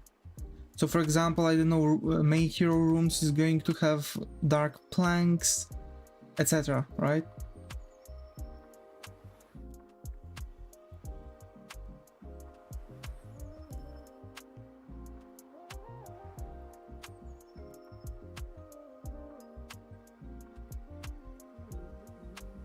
My brain translated to a friends until you started recoloring the lines.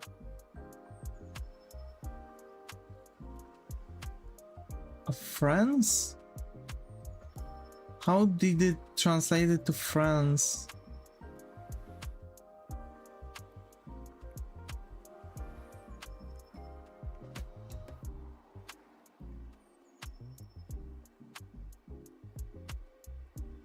Dude.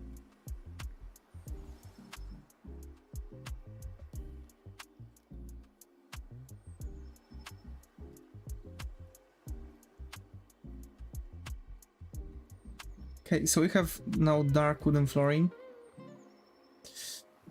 For sure we'll need also like some pattern flooring. You're trolling, right? No.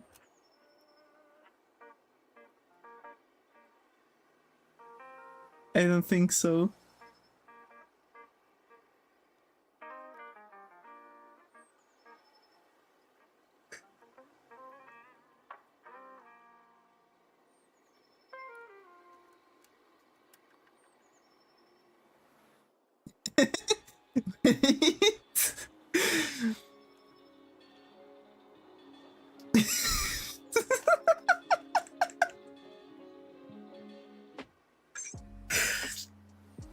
Bro, I can't read. What's wrong with me? I need to eat more caffeine.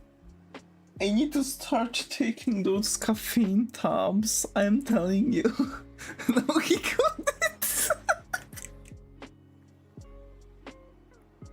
It happens a lot in the last 2 days. I know. Please send help. Okay, man. Okay. A lot of times I don't even correct you. A lot of times. Man. How did this even happen? I have no idea. Come on. What do you mean a lot of times? God, the ambulance. Yeah. I'm going to call my boss and say that I'm having a stroke right now.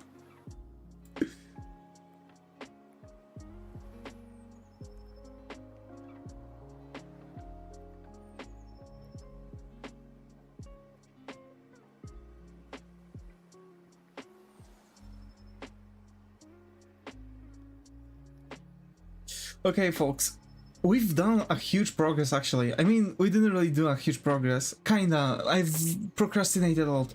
And I had a break during the stream, but yeah, the thing is that, yeah, if we look at it, we're almost done with the room itself.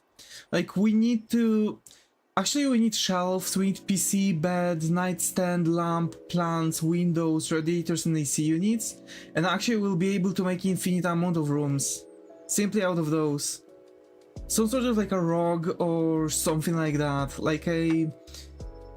So, whatever, something to cover the planks anyway. Will also be really helpful. Trash bin? Oh yeah, trash can too. Why not? Trash can, but like office trash can, those are different. Office trash can, pictures on the walls, yeah. Clock, plants are on the list. Pictures on the walls.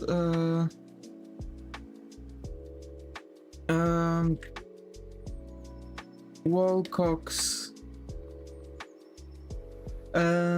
Yeah, that was intentional. That was intentional joke. I after a while I have to start like actually saying that. Pictures on the wall. Electric outlets. Electric outlets. Yeah, that's also a thing. Okay, we're not really that done as I thought. Electric outlets and TVs. Doubt I'm going to throw them anywhere here, but whatever. Some plushie? Why not plushies?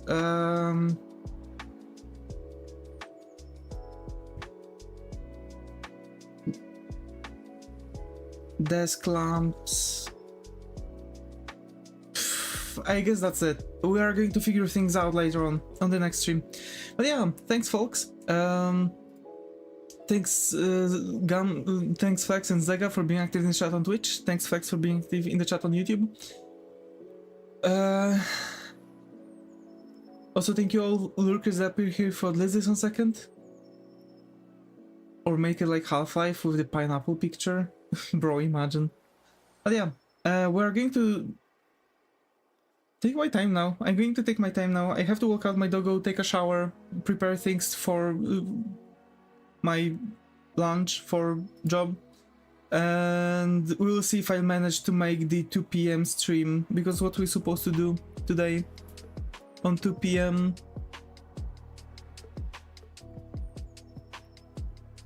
what is it? Pokemon as humans, okay. But yeah, we're going to figure stuff out actually. We're going to figure stuff out. Meanwhile, as always, thank you all once again, stay creative, and I see you all in the next stream. Bye bye.